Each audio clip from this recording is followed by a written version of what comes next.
On, everybody? Welcome to the Plastic Empire Podcast. I'm Bill Singh. Pedro Rodriguez. Alan Kaplan. So, guys, first I want to send a shout out to all the MILFs out there. Happy Mother's Day. Happy Mother's Day. Happy Mother's Day also to my mom. Yeah, obviously to my mother, my grandmother, my aunts, all the other mothers out there that I know, friends, family.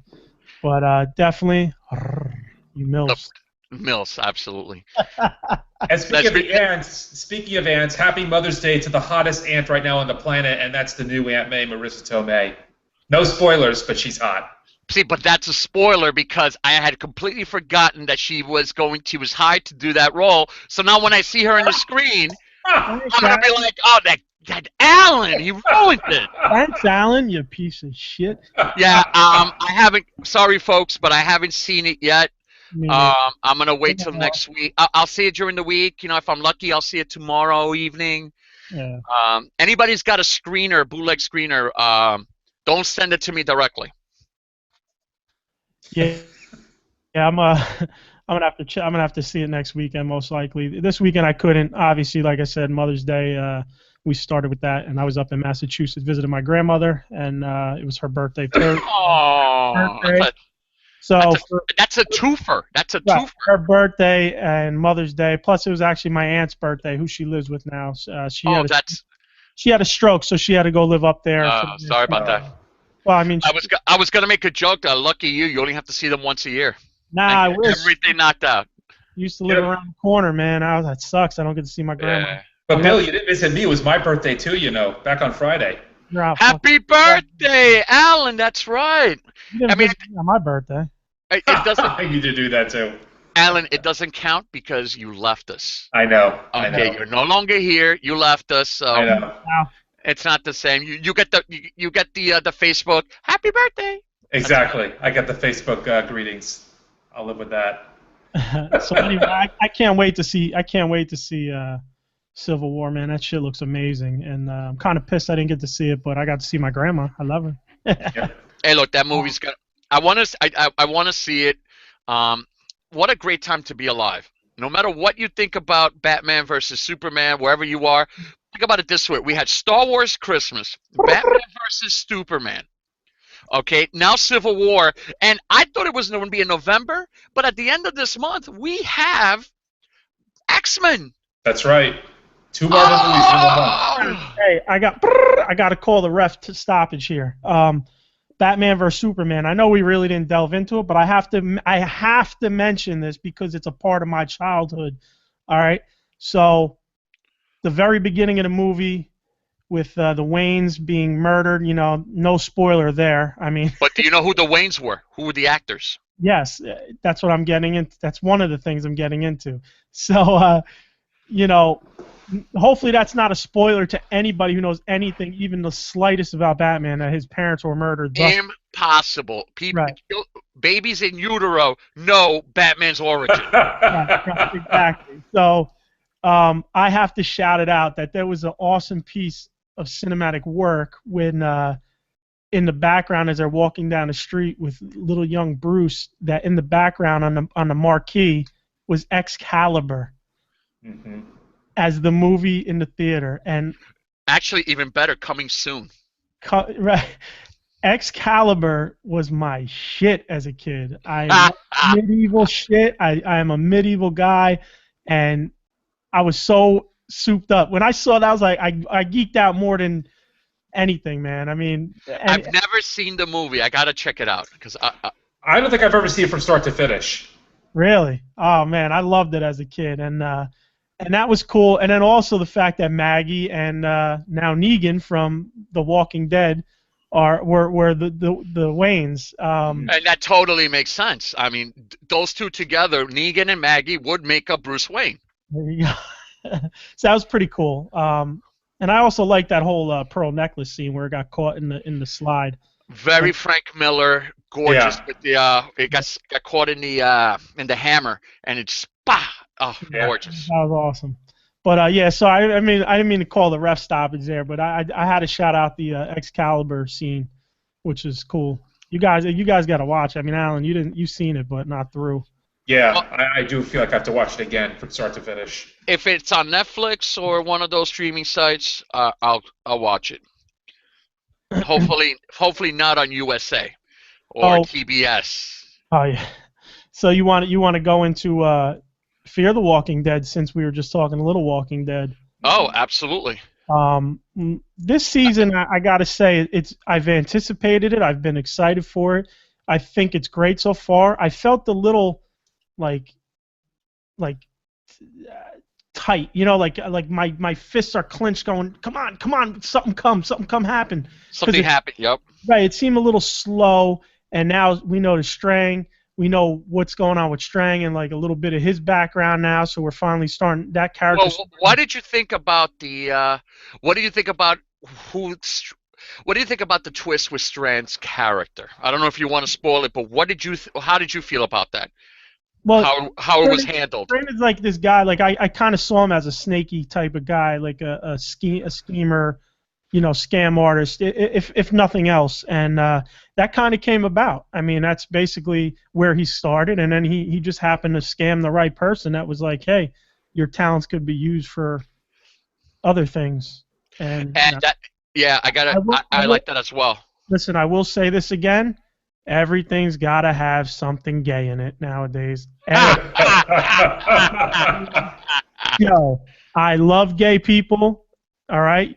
Any gay people out there listening, I love you. That has nothing to do with it. However, every goddamn show on television now has to have a gay character, couple, something. I mean, Black Sails, for Christ's sakes, which is about Pirates of the Caribbean.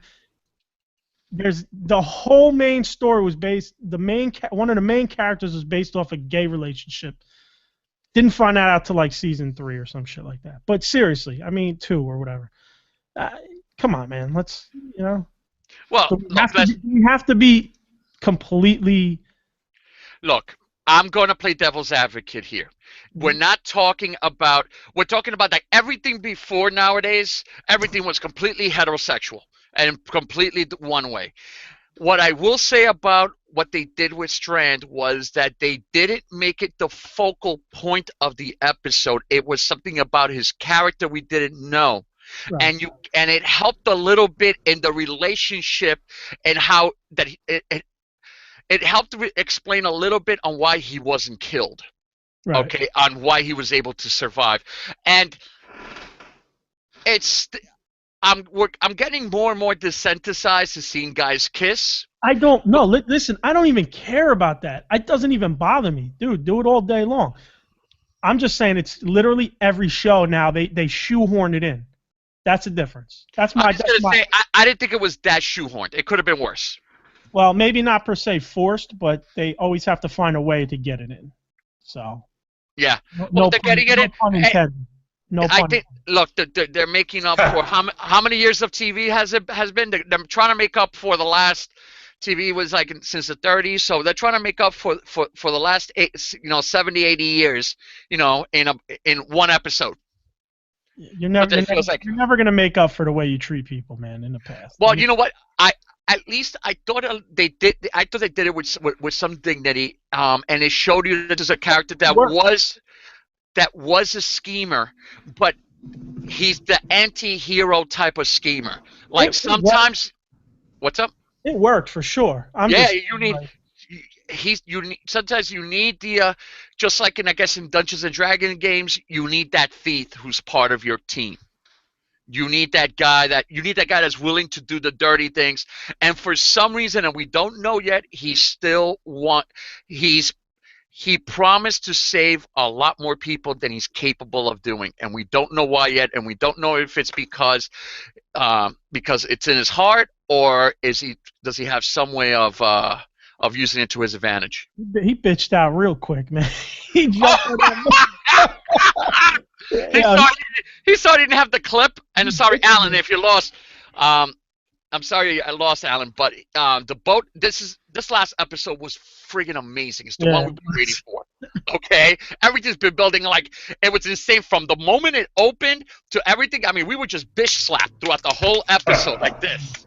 All right, and Strand runs out like a bitch when he finds out that one of the characters in the show had found his The secret magazine. and Yeah. his secret weapon. He had a weapon in a secret compartment, an automatic weapon in his compartment, and the guy took the magazine.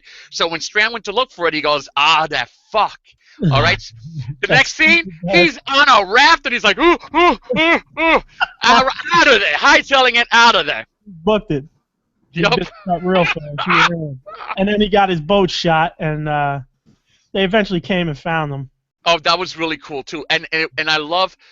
I don't know about how you feel, Bill, but I think the Rick of the show is I don't remember the name, but the mother, the blonde mother. Yeah. I think she's the bitch. Her bitch is her man, Travis. Yeah. Travis to me is the bitch in this thing. He's all right. He's really nice and he means well and he wants to do the right thing. But the one that's got the balls is the female character. Yeah. All right. But that can't last long, man, because they're gonna meet some shit out there that a female character can't pull a Rick off. You know what I mean? That's what I feel. Oh, I think some female characters can pull a Rick. What about the redhead in the redhead in Walking Dead? The ones that captured Maggie. She lasted for a short time and then she got taken out. She got taken out by a strong female character, Carol. Right. Carol's no joke.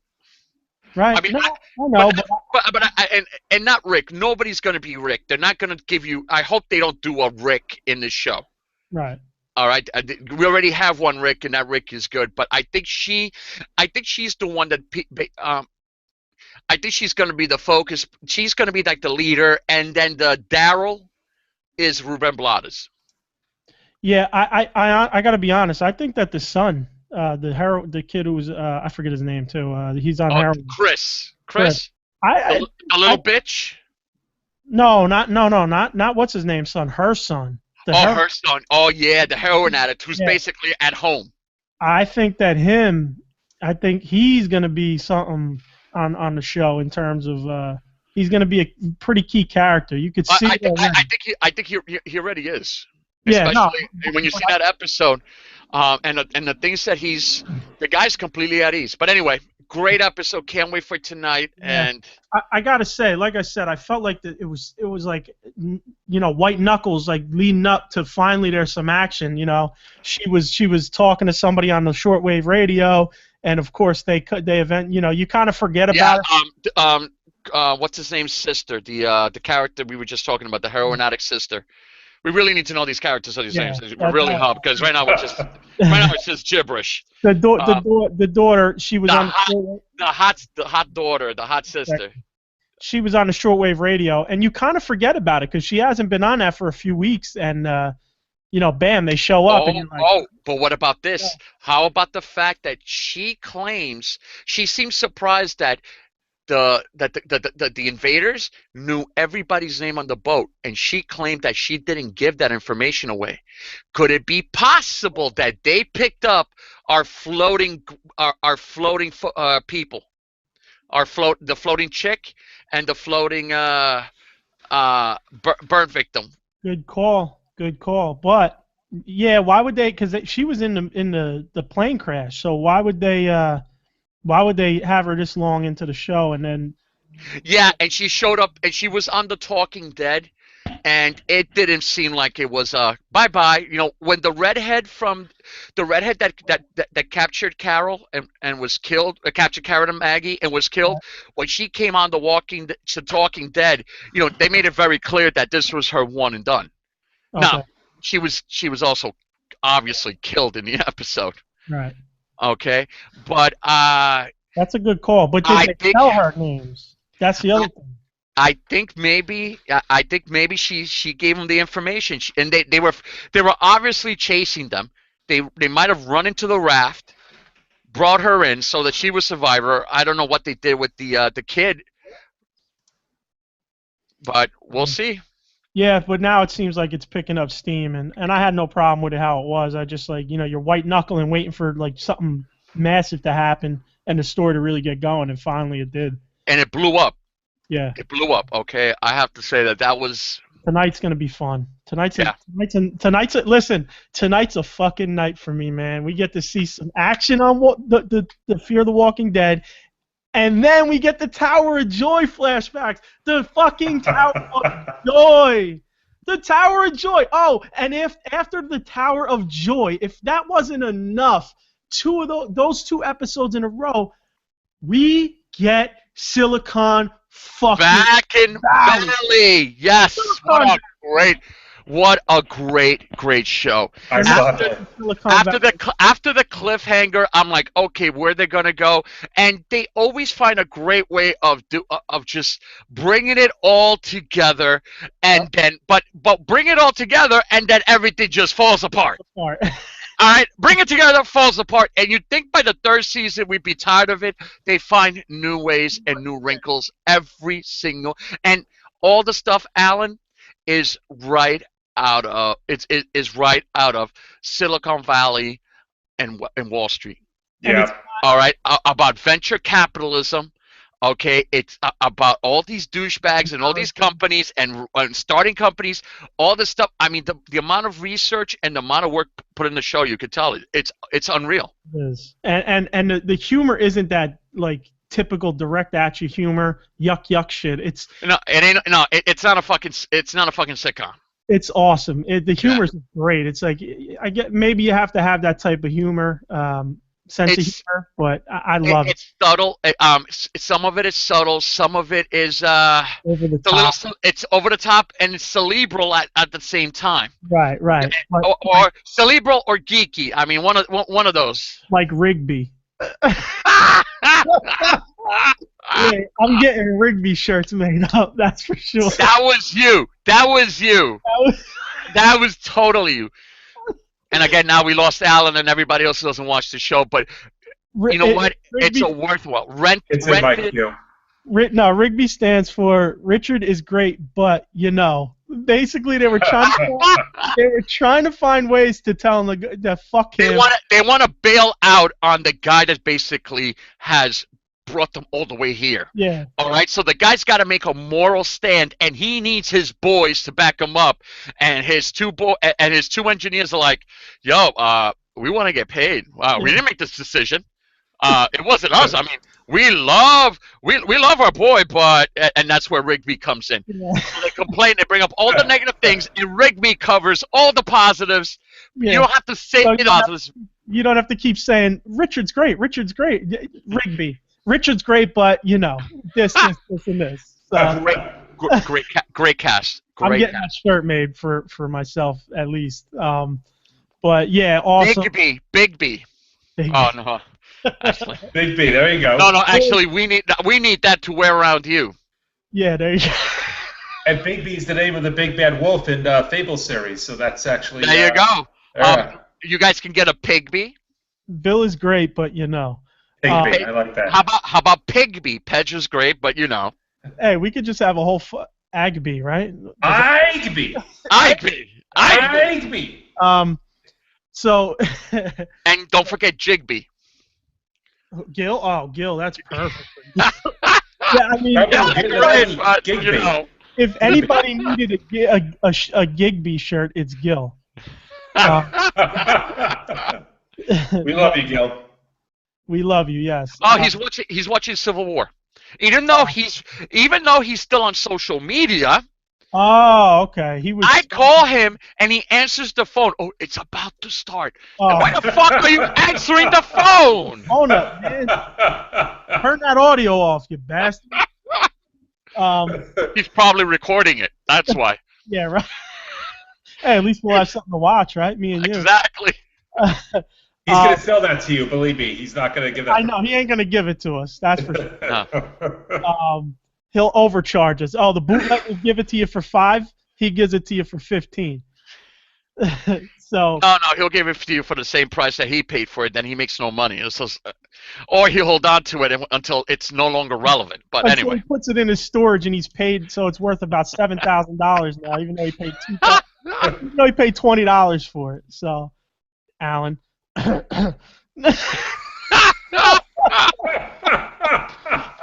Oh, shit. We'll talk about that later. We got a little something to discuss with that, but yeah. So let's get back to Game of Thrones, Alan. Yeah. So you're back in the mix here. Game of Thrones. Yeah, I'm really, I was talking to Bill about this a little bit. I'm both really excited about this season, and at the same time, I mean, I did feel like the last week's episode was predictable in many regards. Not just because of, and spoilers for anybody who hasn't seen it, do not watch now, we are discussing spoilers. But, I mean, Josto coming back was not at all a surprise, but I just felt like steps throughout the episode that occurred felt like a bit like not so much of a surprise. I love 1-1 breaking through the doors, smashing that. 1-1 is my favorite character on that show. Oh my God, that was amazing when he comes in. I want a 1-1 toy. I want a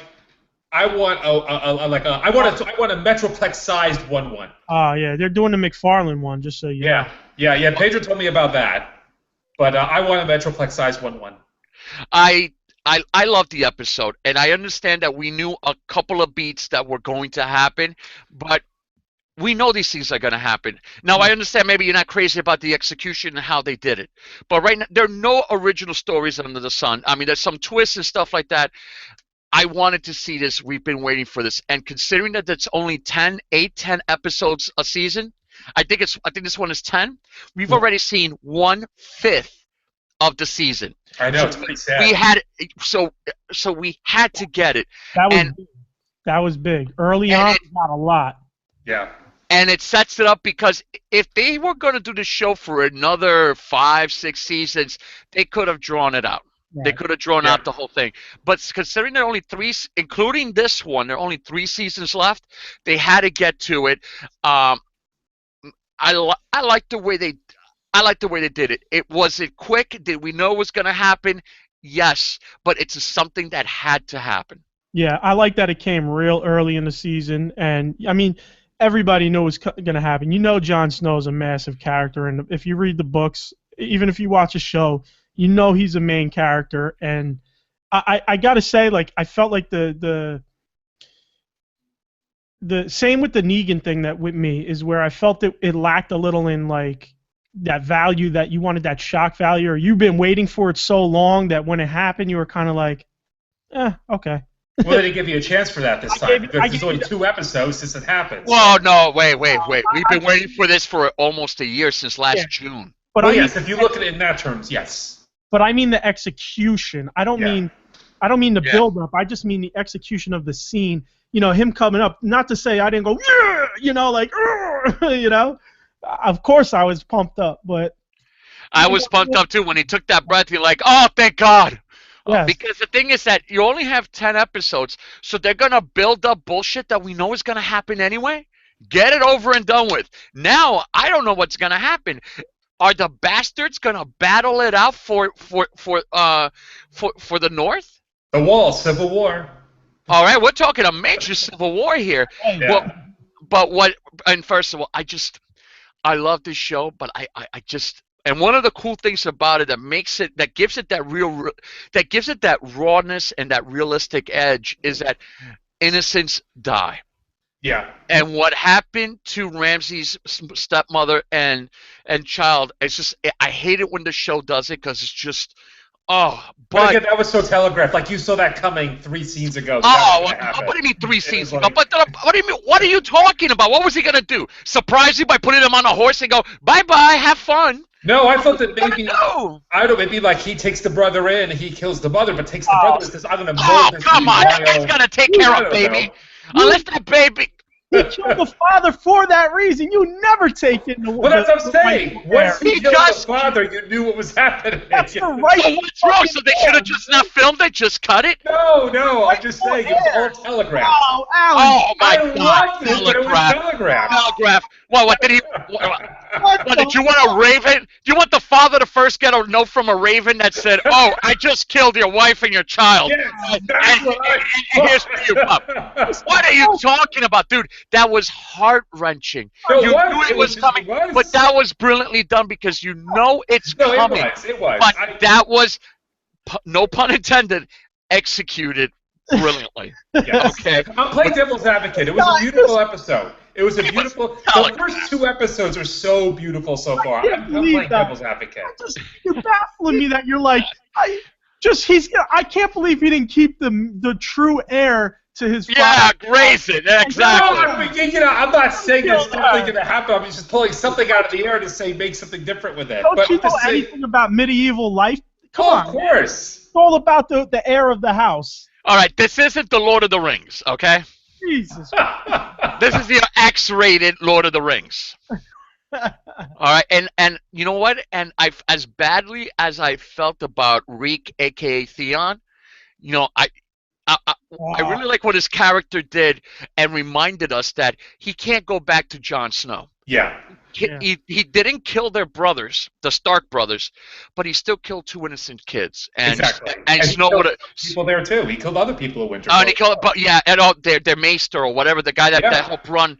But he killed 2 children. Yeah. And I forget that was another one that I'm like, oh my God, are you kidding me? All right, and they showed you the charred bodies. So I like the fact that he's taking responsibility for it. Okay, and that he admitted that this was something that was just, you know what, I have to go. No, you stay with Podrick here, who can't even light a campfire. Hey, he was not bad with the sword. He's come along. Oh, he's not bad with the sword. And he's not bad with his other sword either. Yeah. Remember in the brothel a few seasons ago? Oh, yeah. He was getting it for free because he's a master swordsman. Yeah, Podrick knows how to get it on. That was a great scene too. When they rode in and saved Sansa and yeah. That got me souped up. I mean, I was like, you know, did my I love. I was watching a game or something. I love absolutely. That's the thing about Game of Thrones. I'm finding myself like, when I thought Jaime was gonna take that High Sparrow asshole down, when he's standing up to him and he's like, I've sinned.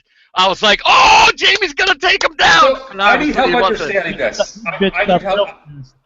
I'm glad you brought that up because I need help understanding this. I don't understand why the High Sparrow and his whole thing of believers, why they cannot get just overrun by this kingdom of Lannisters, of soldiers who are loyal to them, that they can't just take out that whole sect. I can't get Alan, they just went through a really costly war against the Starks that they did not win. They were getting crushed. The only reason they were able to survive was because of the Red Wedding. The snake shit. Yeah, exactly. The Lannister army is almost non-existent. First of all, you don't have what was the name of the father? Tywin is gone. Tywin. Yeah, he's gone. Tywin, and he was a master craftsman, statesman, general. You don't have him. He was a conniver, man. He knew how to do shit the backhanded snake way, man. But you still have Cersei's guard. You have her guard. You have that undead too limited now. Too limited. That they are poor people that have nothing to lose, and that's their whole mentality. And they have the support of the poor. Yeah. They have the whole town on their backs. Remember Joffrey, what type of king he was. Everybody rioted and hated him and attacked him, and so. And now they know all this information. Oh, and don't forget, when Stannis attacked, the only reason the Lannisters were able to survive was because the high bridge or highbrow people, what was the high whatever? Yeah.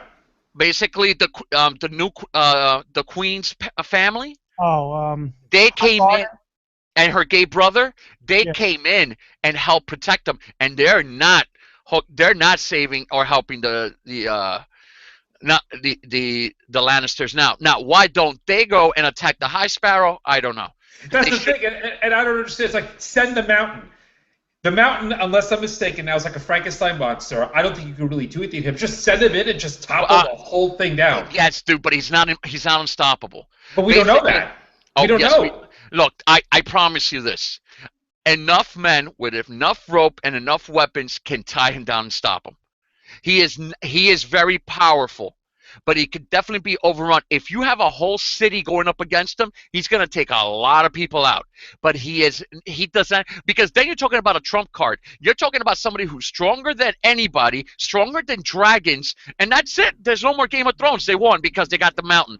The Mountain is a very powerful character, but he is not He's got his he's not as he's not as powerful as the credit. You're giving him way too much credit than what he can do. But the thing is, we don't know. We don't know Mountain's abilities. We do know. The Mount is not shitting rainbows and lasers out of his fingers, bro. He's reanimated corpse. That's all he is, man. He's just a strong reanimated corpse. All he was before he died was a brute strength fucking murderous like psychopath. Sociopath. And he's probably stronger now only because he doesn't feel pain. Right. So he can exert himself even more. So maybe he might have a... He was stopped once, he could be stopped again. Let's put it this way. Spider-Man is stronger than he is. There you go. Spider-Man is stronger. He might be stronger than Captain America, but I think Spider-Man is definitely stronger than he is. He's not super powered to that umpteenth level. He can crush people around him, but he's not the Hulk. Yeah. The Sparrow story is annoying. It's like it is one of those annoying storylines. It's like, oh, just take these people out. Well, what I like what it's done is that I'm rooting for Jaime Lannister, but Cersei is back to being that the C-word bitch that I hate. I was, but now he's back in King's Landing, and he's basically back under her fucking spell, man. I mean. Yeah, but not completely. The one that's under her spell is Tommen, and that's the one that the king. That's the one that worries me. Well, now Tommen might start taking some stand now because he's like teaching me how to be strong. Under her, but being manipulated by her. Right, it's not good. No. But I mean in terms of the sparrows. So we'll see. You know, it's gonna. We after the season, there are 2 more seasons. They got to set it up, and bottom line is. Hey, nothing that happens in Westeros and across the sea absolutely matters, because once the White Walkers come, it's over. Right. Yeah. It's all about at some point, and that's what I love about this show. You have all of this political intrigue, all this personal state intrigue, and all of it at the end of the day won't matter squat.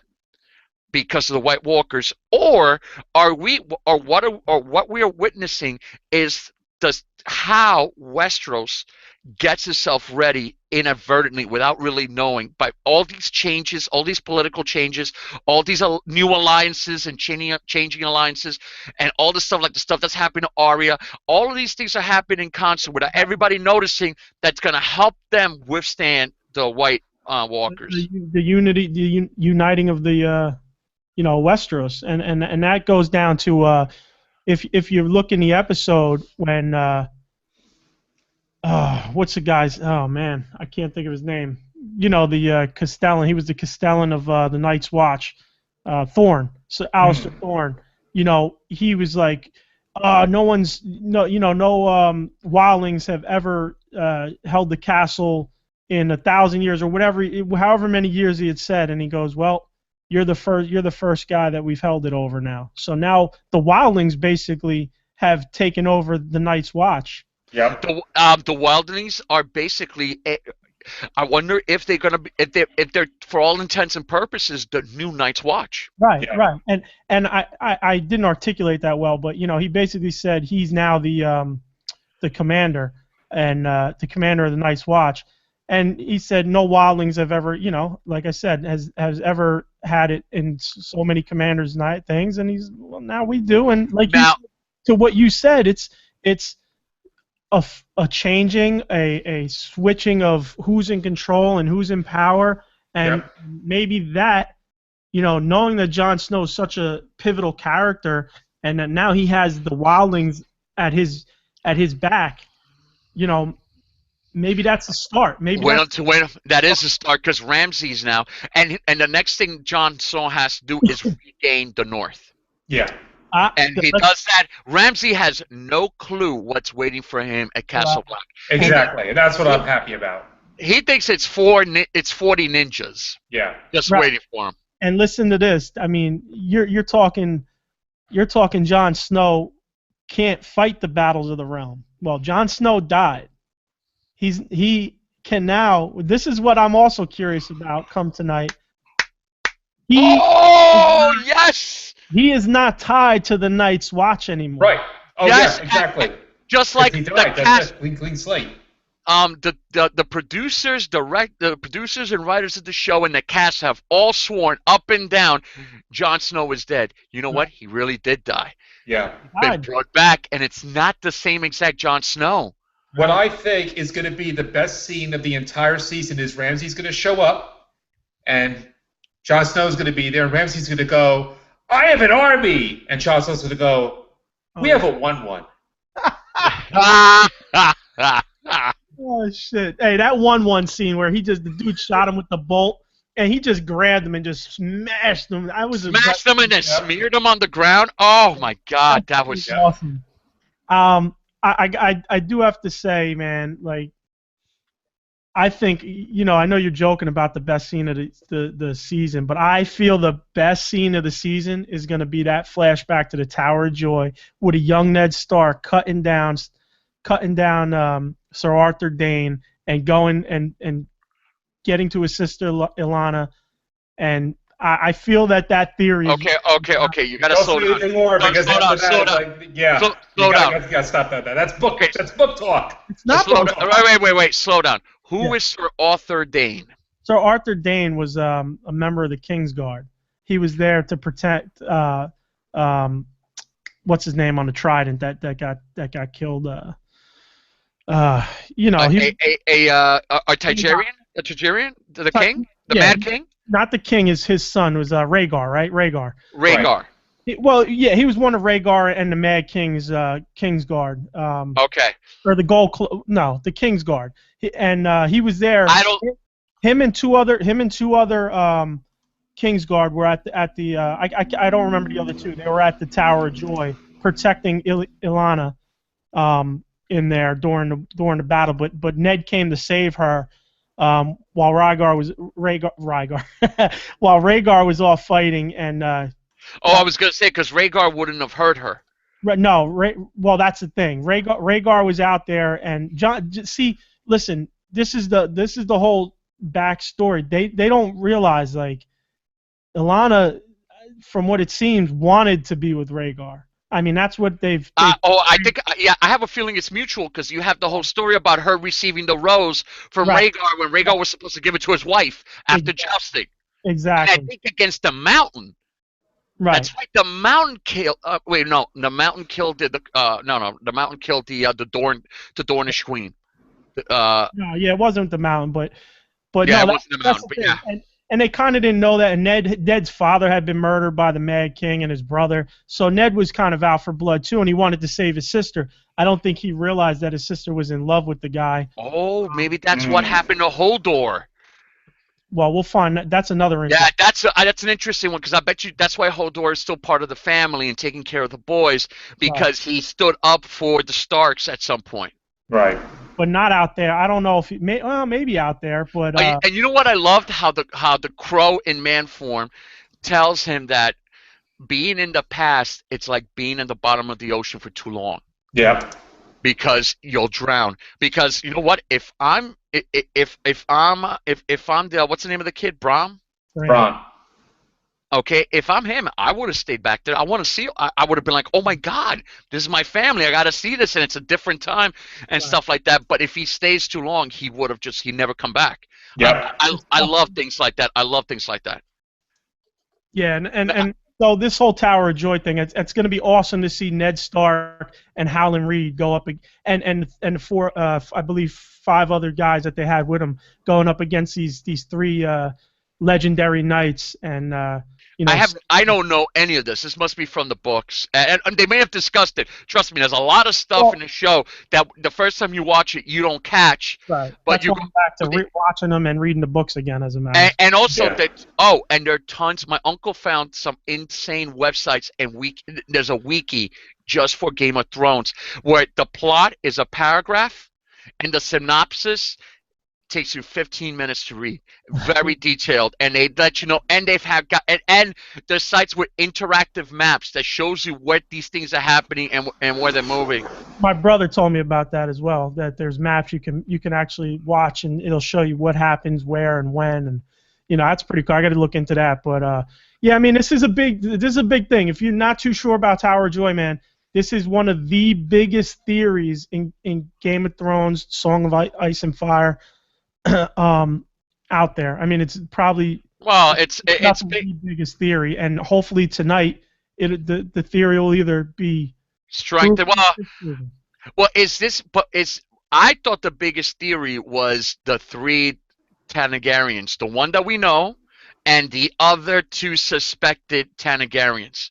They put a lot of hints about the other 2, especially now that everybody's expecting that Tyrion is going to ride a dragon. The Targaryen thing is a big theory, but maybe for me, this is to me the biggest theory, and I won't say it. If you've heard that theory, you've probably heard the theory I'm talking about. No, I have not. I've only heard the theory that I'm talking about. Right. So I won't spoil it since the episode's tonight. I'll let you. Yeah, let's wait till tonight, and then let's revisit it. Guys, we'll talk about that next week or 2 weeks from now.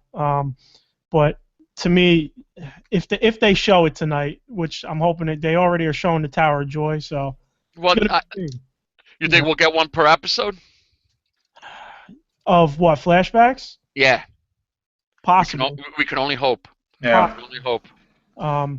But I have a feeling they'll jump around in time. We won't see the Tower of Joy again for a while because they're going to jump to another point in history. I just hope that they don't jump to the Tower of Joy, them fighting, killing Arthur Dayne and the other 2, and then they stop there because that's not the whole theory, I hope they show the whole Tower of Joy scenario. We got 2 more seasons after this one. I hope they don't give it all away now. I want to be teased. I don't. No, you can't wait. You can't wait till 2 more seasons. This is something that kind of at this point almost needs to be told. Okay. Now all right. Or later in the season. Okay. All right. That I'm okay with that. Yeah. So speaking of Game of Thrones. There are Game of Thrones. We talked a little bit last time about Game of Thrones Funko figures, but there are now 1/6 scale Game of Thrones figures coming out. Yep. They are distributed through Sideshow Collectibles, but they are not Sideshow figures. They are not Hot Toys figures. They are by a company called 3-0. Spelled out. Spelled out. 3-0. Not the numbers. Oh boy, they do high quality. Well, it's funny you should say that because, I mean, to me, I look at the prices of these figures and they aren't those Hot Toy Sideshow level priced figures. So I do wonder if they are. Bring them up, Alan. Yeah, let me put them up. Look, the robot stuff they do is amazing. Okay, and now these aren't robots, it's something else, but they do some incredible. So here's the first one. Oh, dude, that's going to be insane. Look at that. That's insane. The figure overall is amazing. I think the head sculpt's a little tiny bit off. It's not too. It's not Hot Toys quality. The head sculpt, but I'm going to tell you, the construction of these toys will be second to none. 3-0 does incredible high-end Japanese imports. Yeah. I mean, well, for us, they're imports. They do high-quality Japanese futuristic type of robots, post-apocalyptic type of robots. They do a whole bunch. They actually have a mech that fits a 6-inch figure, and this mech is over 2 feet tall. Wow. It's insane amount. It's the same what they do. And I'm looking at right now. What I really loved about it when I first saw this is look at how beautiful I don't know what the feather or not the feather, the fur or the hair on them. Oh yeah, it is nice. I will say, looking at this again, I didn't think about it the first time around. There's a little weathering, but I think that it should have been a lot more worn and weathered. Especially, yes, I agree. Especially how they talk about the black has been faded to gray. Those boots, I want those boots to be snow covered. Like he needs snow. I don't know.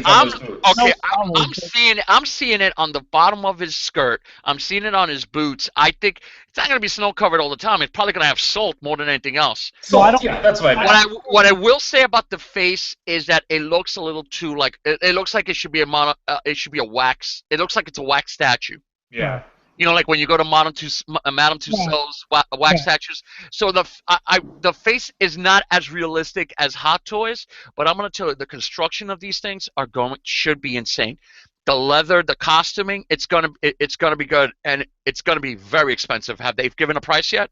No, that's what I'm saying. This is not pricey at all, dude. Look at this. The price here is $169.99. That is not a lot of money for a figure of this size and quality. Exactly. Wow, that's actually pretty good. No, but the accessories are very limited too. The accessories are very limited. Now let me get to the next one. The next one's Jaime Lannister. He's a little pricier. He's $190. But let me go back to the weathering of in the books. In the books they really describe every night watchman they talk about. They really describe how their cloaks were. It was once a black cloak, but now it's worn gray, and like they really focus. But guys, how long has Jon Snow been? I don't know what the timeline is. Been a couple years. He's a couple years there. Yeah, but a couple of years is not the same as some of the other crows, and how long they've had and how worn their outfits should be. Yeah. Well, let's look at. That wears quick. That's the thing. Now, Jaime Lannister has a lot more. Oh no, the clothing at the clothing at Castle Black is world renowned for how long it lasts. Oh, really? I just made that up. Alan, I could see why this is more money because this has got more. This has definitely got more. I like the two outfits. I like he's got the armor. He's got his basic outfit here too. This to me looks like a bit of a more impressive figure. As far as what they are doing with it, it looks a lot more intricate. And let me tell you, that is a sexy, sexy man. That's the most beautiful man out there right now. I swear to God. That is my man crush right there. That blonde hair. This guy should play Duke. It's funny you say that's your man crush. Jon Snow is my man crush. Jon Snow and Frankie Edgar are my two man crushes. Jon Snow is my bad boy man crush with the long hair and the scraggly and the 5 o'clock shadow. But the one that I would take out publicly is this one. So he looks great. He looks more intricate. This is obviously Jaime Lannister before he gets the Iron Hand.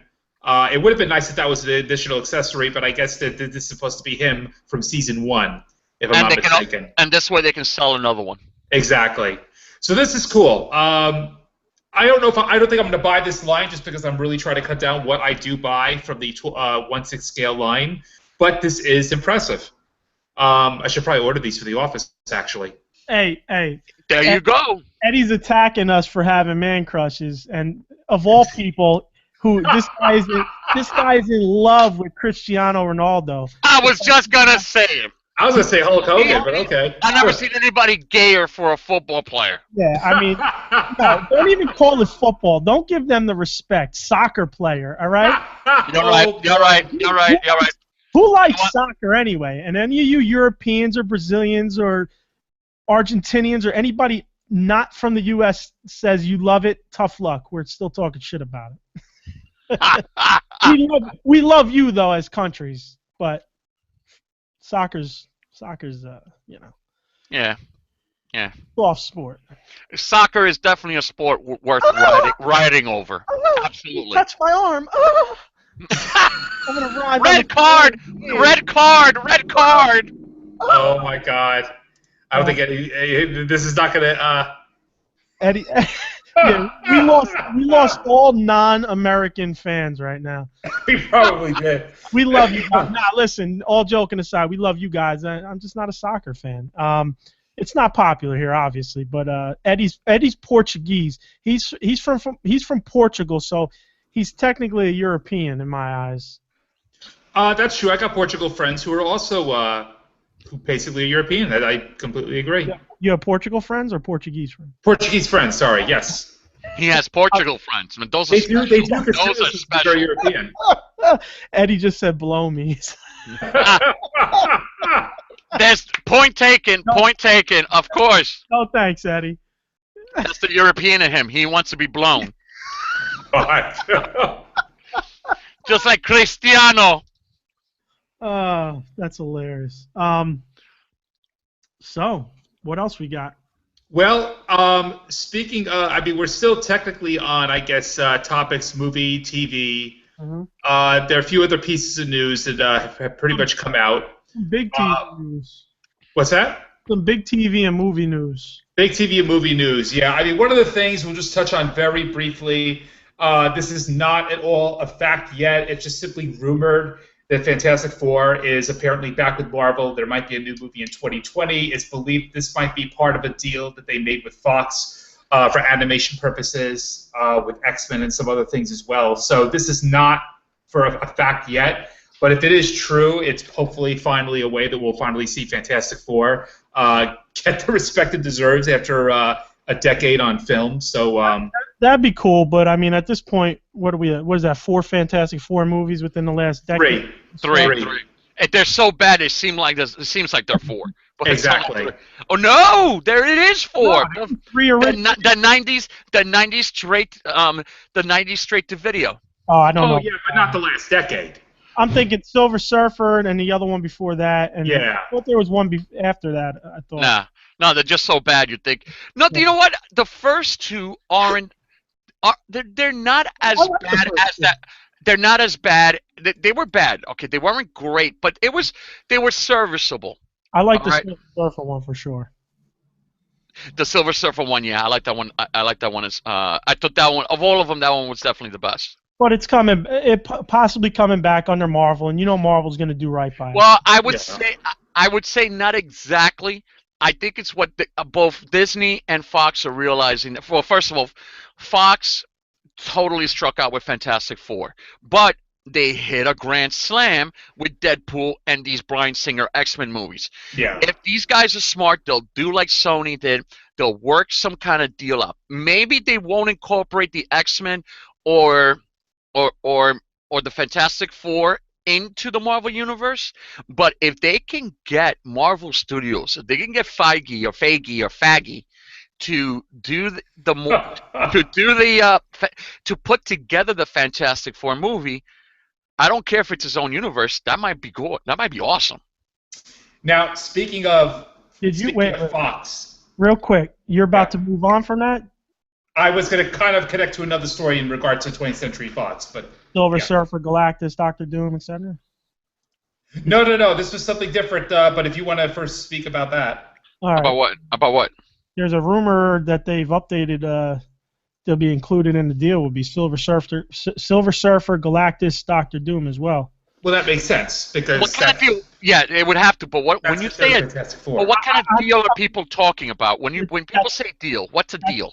Well, that's the deal that they've struck to get them back. Well, I know that they're kind of there, but I was thinking in terms of possibly their own movies. I would say, look, what I'm going to say is that Fox would be on drugs to give them the rights completely back. They've got them for another 20 years. Yeah, it'll be for a deal. What they need to do is come up with a deal where they share, where they basically give Marvel and Disney the responsibility of putting it together, but they cash in. Well, that's what Sony did with Spider-Man. Well, listen, Silver Surfer he's a big part of the Infinity Gauntlet. No. In the beginning. No. Yes. Oh, my bad. He won't be in the movies. He was in the comics. He won't be in the movies. But we don't know what's going to happen between now and 2019. I hear what you're saying, but to build up the backstory. Look how fast they got Spider-Man in Civil War, man. Exactly. They could do that in a few years. If you could get in a few, they did that in months. I mean, if you could do that in months, what can you do if you got Silver Surfer? You see this Leatherman? I will plug this Leatherman in a very uncomfortable spot if the Silver Surfer makes an appearance in any of the Disney Marvel movies. We are holding you to this. For the Infinity Gauntlet or the Infinity Story. We are holding you to this. This Leatherman right here that I've had for years and that doesn't stay closed, okay? See? It doesn't stay closed. It'll stay closed where it's going. I will place this in a very uncomfortable spot if they do that. I don't think in a million years they're going to do that. Tell me that wouldn't be awesome, though. I'm not fully through the Infinity Gauntlet omnibus, but I'm into the Silver Surfer part. Look, I hear what you're saying, and of course it would be amazing. It would be amazing if they would put this thing together right, okay? But they're not going to do it like this. We're not, you know what we're not going to get? We're not going to get Death. Oh, if they don't got Death, what's the... What do you mean we're not going to get Death? We're not going to get death, man. They already promise hinted death exists. How? Well, the Leatherman doesn't. The Leatherman doesn't go with. It's not part of the death deal. The end scene, if you recall, in the Avengers, where that character talking to Thanos says to challenge them is to court death, and then he smiles. They are going to bring in death. That's just a turn of a phrase. I think they're going to bring her in. Come on. Gotta have death. I mean, it'd be cool if they did, but I think they're gonna do it their own way. Just like Civil War has nothing. Well, okay, not true. Nothing is very loosely based on. It is loosely based, yeah. On the Civil War from the comics. I just think it's gonna be. Look, I'll gladly shove this in an uncomfortable place if we're talking about Fox for some reason saying, you know what, no problem. Put our characters or put our characters that we have the rights for in your movies, but we'll have our own movies. We'll make our own movies with them, or we'll cash it, or we'll make most of the cash, whatever it is. If they do that, that'd be awesome. Yeah. If they do it like with Spider-Man, that'd be great. So, what's the next? What were you going into there, Alan? I apologize for going on. No, that's fine. I mean, speaking of Fox, though, because this is another big story, Fox has essentially pulled out of Hall H for San Diego Comic-Con. I heard. They pulled out. You know that doesn't work. It's an awful lot of sexual innuendo on this podcast. Well, they don't want to show any trailers. They don't want to show anything spoilery. They are very concerned about piracy. Other studios may be jumping on board this as well. It's very interesting in that there is a lot of fear. They have these exclusive trailers and exclusive clips in Hall H for San Diego Comic-Con, and then these appear online. What's Hall H? You don't know what Hall H is? No. Wow, man, what kind of fanboy are you? So, Hall H is they have various halls in San Diego. Hall H is where they have all of the major movie panels. That's where they have casts appear. That's where they will reveal trailers. It's all done at Hall H. Okay. Well, let's be honest.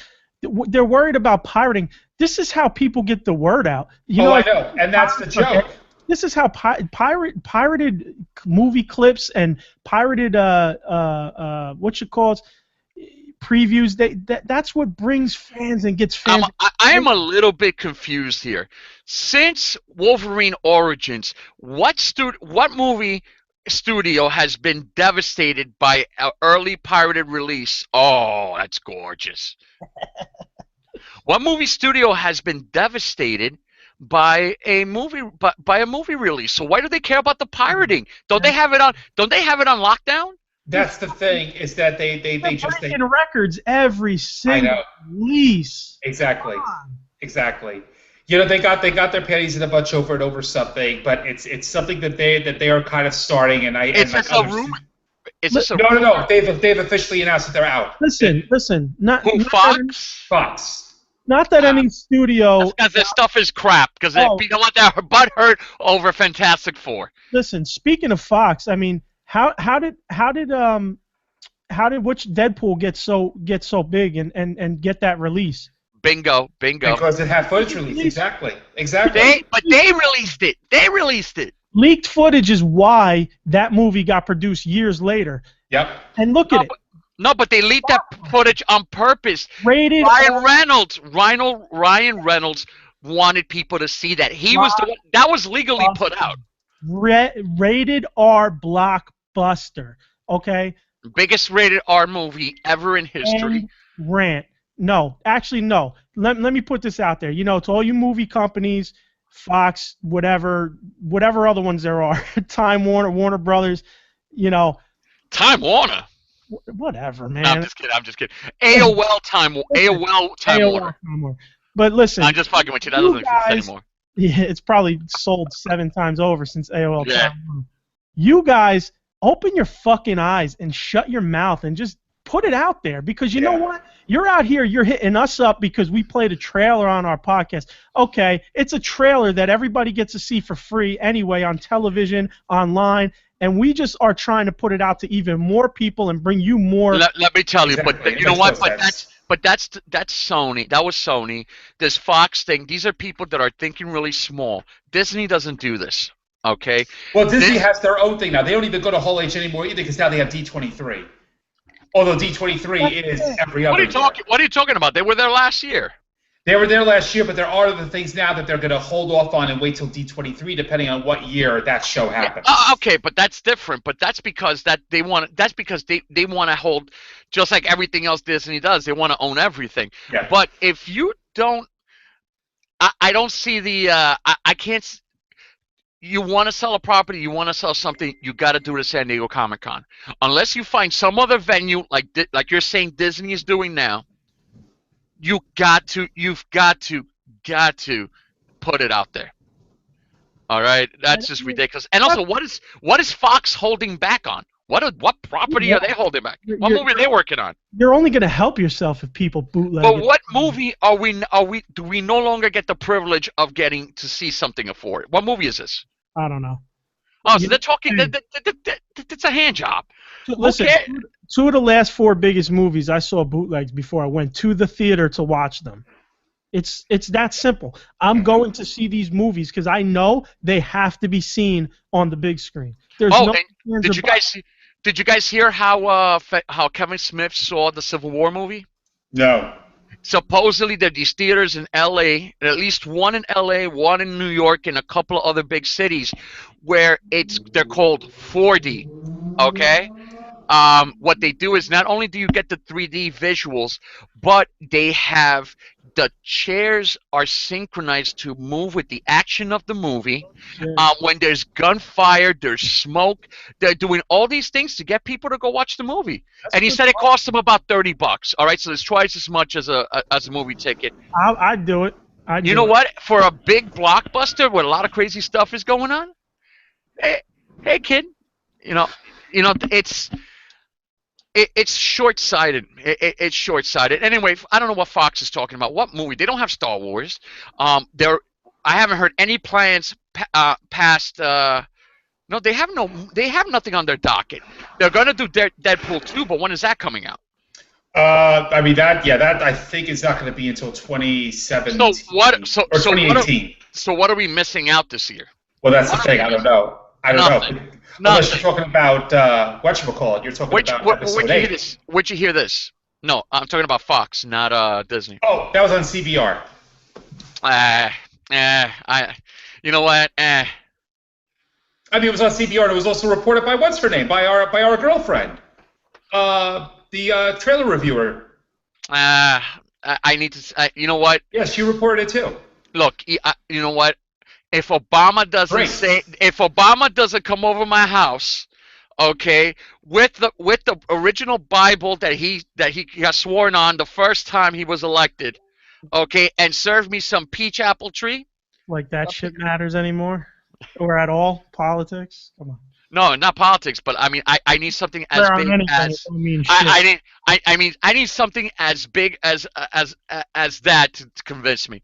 I got to see this happening because everybody's like, oh, they're gonna ban costumes. People are gonna buy costumes. You know what? It may happen. That's not happening. It may happen. Look, it may happen in 2117, but it's not gonna happen now. Well. Anyway, as far as things that are not about not revealing footage but giving footage, it was announced that Netflix has officially ordered the Punisher series, which is very good news, I think. That is incredible news. Can't wait. Cannot wait. I've never seen anything better. I've never seen a character better done than what they did with Punisher. Talk about scenes living up to that hype. You know, the Negan scene I felt didn't. The Jon Snow scene, as much as I loved it, didn't. That scene on the rooftop where he said, "You're one bad thing away from being me." You know, like that. That was, to me, was awesome, and I felt that really solidified that whole show and that whole character, and I just feel like it really made a statement, you know? Yep, totally. Oh, absolutely. All right, this little one here doesn't want to hear me. Little Spidey man. My little Spidey man, and check, show him your booties. Oh, he already took them off. He doesn't like wearing shoes. But He's got. I want to get an adult-sized Spider-Man Crocs, like his child-size one. It's a crime that they don't have those. If you wear Crocs, I'm gonna fucking flamethrow them onto your feet. I love Crocs. That's my little nephew. He loves superheroes, and I can't. You know what's great about all this stuff is that I can't wait to watch these movies with him. What I think I might do is I may have him watch all the crappy ones first. All right, Green Lantern, Ghost Rider, and then show him the real. No, he'll never see. I won't show him those, but I can't wait to watch him because this stuff is just gonna be. It's awesome. It's all these movies and all these things, and the fact that we're having these conversations and arguments over it, and that they don't want to show us. They don't want to show us footage, or that they take a character like Punisher, which I've always considered as being two-dimensional. I've never really been I like Punisher stories. I just never thought he should have been somebody that had an ongoing for years. All right, because I think for me, you're like, well, how many stories can you tell about this guy? Netflix nailed it, and Netflix can tell seasons. If they do what they're doing, they could do his stuff for seasons, man. Yeah. Can't wait, man. I just really can't. Netflix is just they're coming with a whole bunch of stuff, and I just feel great about it. Yeah. We've talked about it numerous times. I mean, it's beating a dead horse. So. Yeah. It's Netflix. The other story you hear about Netflix is that Carl Urban, who's someone from the Star Trek franchise, he was at the Calgary Expo talking about trying to push for a Judge Dredd series on Netflix or on Amazon. Well, what's really disgraceful is that that last Judge Dredd movie was awesome. Yeah. And they went and took a movie. They took the character. They didn't give us They didn't give us another BS origin. They put us right in the thick of the action. It was the first day of Anderson on the job, so it's kind of like her origin or the origin of their partnership. But oh my God, I don't know what the name of the actor is, but basically the Dr. McCoy from Star Trek was brilliant.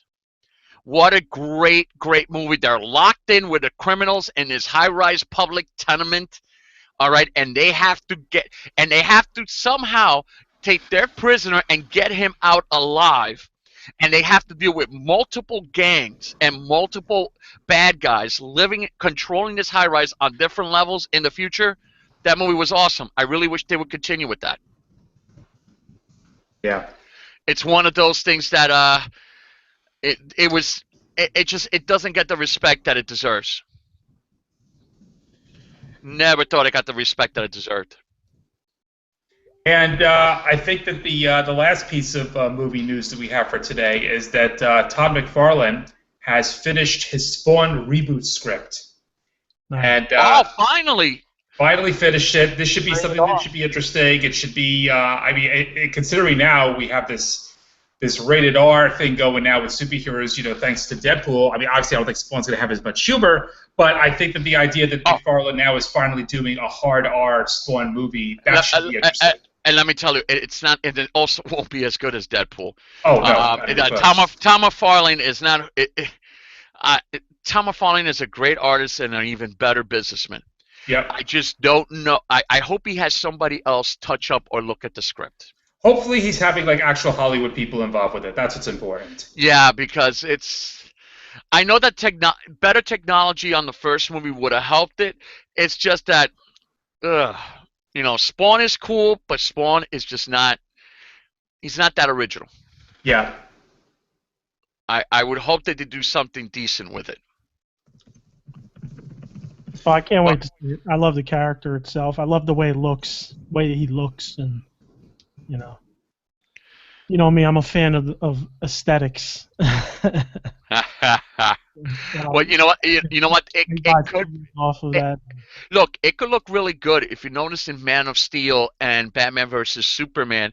Superman's cape, for the most part, was CGI, and if they can do that with Superman's cape, imagine what they could do now with Spawn's cape, which is supposed to be like its own entity. Yeah, exactly. That'd be awesome. That'd be awesome. So, speaking, we're still kind of on a movie topic, but going back to figures as far as movies go, we've been seeing a lot of very good Sideshow figures, Hot Toys figures for that matter, for Civil War. We discussed a couple the last time we were on the podcast. They revealed another new one. This is one that has been in many, many different forms, which is Black Widow. But every time they put out Black Widow, it feels like they keep doing her better, and this is the latest one. Wow! Yeah. That was that. They always do a good job, but Hot Toys they know how to do they know how to do human faces, man. Does she have fucking Barbie hair, or what? Is it me?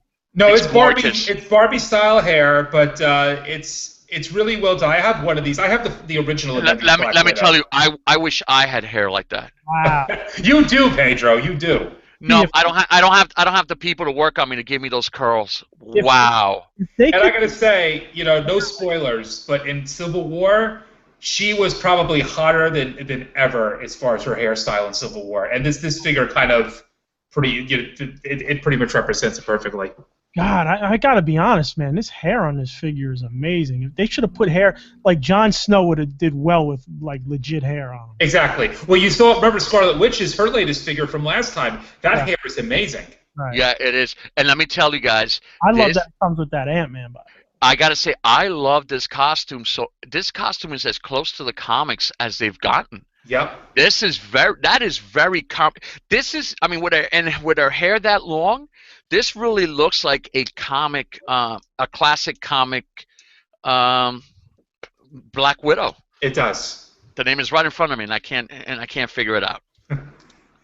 So yeah, she looks great. Again, they've done her to death. They've done so many Black Widow figures, but every time they do, and look, she comes with a little miniature Ant-Man. That Ant-Man is amazing. Oh, just for the Ant-Man, it's worth it. Just for the Ant-Man, it's worth it. Yeah. I want to see what he looks like compared to her. Do they have the faraway shot that they usually do, or no? No, I think this is the only. Yeah, they should have that. Oh, right here. I think right there. Go back. Well, it's not really. It's hard to see though. I mean, I guess you could somewhat compare. No, but I would assume that this means that he's up to her ankle, just above her ankle. Yeah. And so again, they keep knocking it out of the park. I keep having to stop myself from buying more of these things, but amazing piece. We were talking about that earlier because Alan's, obsessed with how much he buys, and he watched a video of. And if you hear him, all he does is not buy anything. I'm not buying that. I swear to God, he doesn't get anything. All you gotta do is hear him. He doesn't get anything. You know what he just bought that I wanted to slap him through the phone the other day was. Oh God! Bought a reproduction 1985 carded Snake Eyes. When he owns an original, he goes, yeah, but it's not perfect. This is like Dead Man Perfect. I want it for art. I want it for art purpose. A perfect one is still a reproduction one, and a perfect one on a reproduction card was how much, Alan? On the reproduction? Yeah. I spent around $60 on it. Jesus fucking Christ! The figure. How much? $45 figure. But the figure itself, is like a $45 figure. No, you could get. I sell them for $25. 85 Snake Eyes is about $45. I sell them for $25 personally. Really? Complete? Yes. If I'm telling you, dude, you spent like $30-some on a freaking card and a. And what's the quality of the card? The card is like it's like exact. I've seen this guy's stuff before. And how's the bubble? Dead mint. I mean, it's all perfect. It looks exactly like it. The only way you can't tell the difference is on the back in very small letters. This is reproduction. Wow. Okay. Hey, look, man. It's not. It doesn't sound like it's a price that breaks the bank. Is it? You know what, man? Good for you. Good for you. Enjoy, man. Good for you, pal. I'm gonna bust your balls all the way to the bank, pal. Bill is just a hater. Hey. Right? What is it? Big. But Bill's right. Big. You know what? Bill's right. I gotta say that this isn't on the agenda, but I feel like we should talk about it. What happened earlier was I kind of got sobered up a little because I was watching this podcast from Pat C, the NES Punk, and he was talking about this guy who apparently just died recently. Okay, wait. Yeah. Is this a video game podcast? Yes. Original Nintendo Entertainment System. Yes. Thus the NES. Yes. Okay, go on. Probably more than that. I don't listen to him. So. No, he does more than that, but he's mostly Nintendo. Right. So he had a podcast about somebody apparently had passed away, and they found like he had all of his old video game stuff that was in storage, and they had to figure out what to do with it, if they're going to sell it off or whatnot. And Pat just started talking about how, which was very sobering. It's like, we got to figure out what we're going to do with our stuff because we can't take it with us. We're getting older. We keep accumulating, and we have no plan in place for what's going to happen to it. And when I think about that, and then, yes, I think about what I just spent, what I just bought a few days ago, yes, my balls should be busted. You're missing another big chunk. I mean, he also mentioned how sometimes 10 years from now, we might be like, I could have did this, or I could have did that. I could have bought a house. This money could have been saved for this. I could have traveled, and that's a big thing. And like I was telling Alan, that's the reason I sold my last G.I. Joe collection. Was I had these same thoughts, and obviously, like the addict that I am, I'm back. But I'm trying to. I'm at a. No, look. If you're gonna have. It's the type of thing that if you're gonna have regrets, then you should not do it. But if this is something that you get enjoyment out of, okay, let's put it this way: if this is something you get enjoyment out of, then you do it. But if you really want to travel, if you really want to do some other things, A, balance, and B, do those other things. Yeah. And it sucks too because I don't know what I would sell. It's like I've been trying to think about that. Should I pare down my collection? It's like I love everything that I have. I'm a collector. I'm not a seller. It's just not what I do. But you're a shower, not a grower. He's a grower, not a shower. I think I'm a grower, not a shower. He's a grower, not a shower. He grows the collection. He doesn't grow. Yeah, I'm a grower, not a shower. No, I do.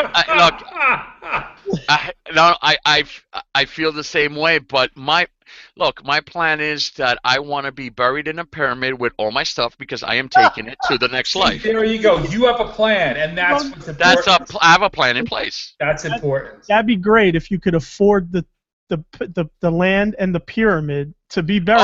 Oh no! I mean, I guess build the pyramid out of bins.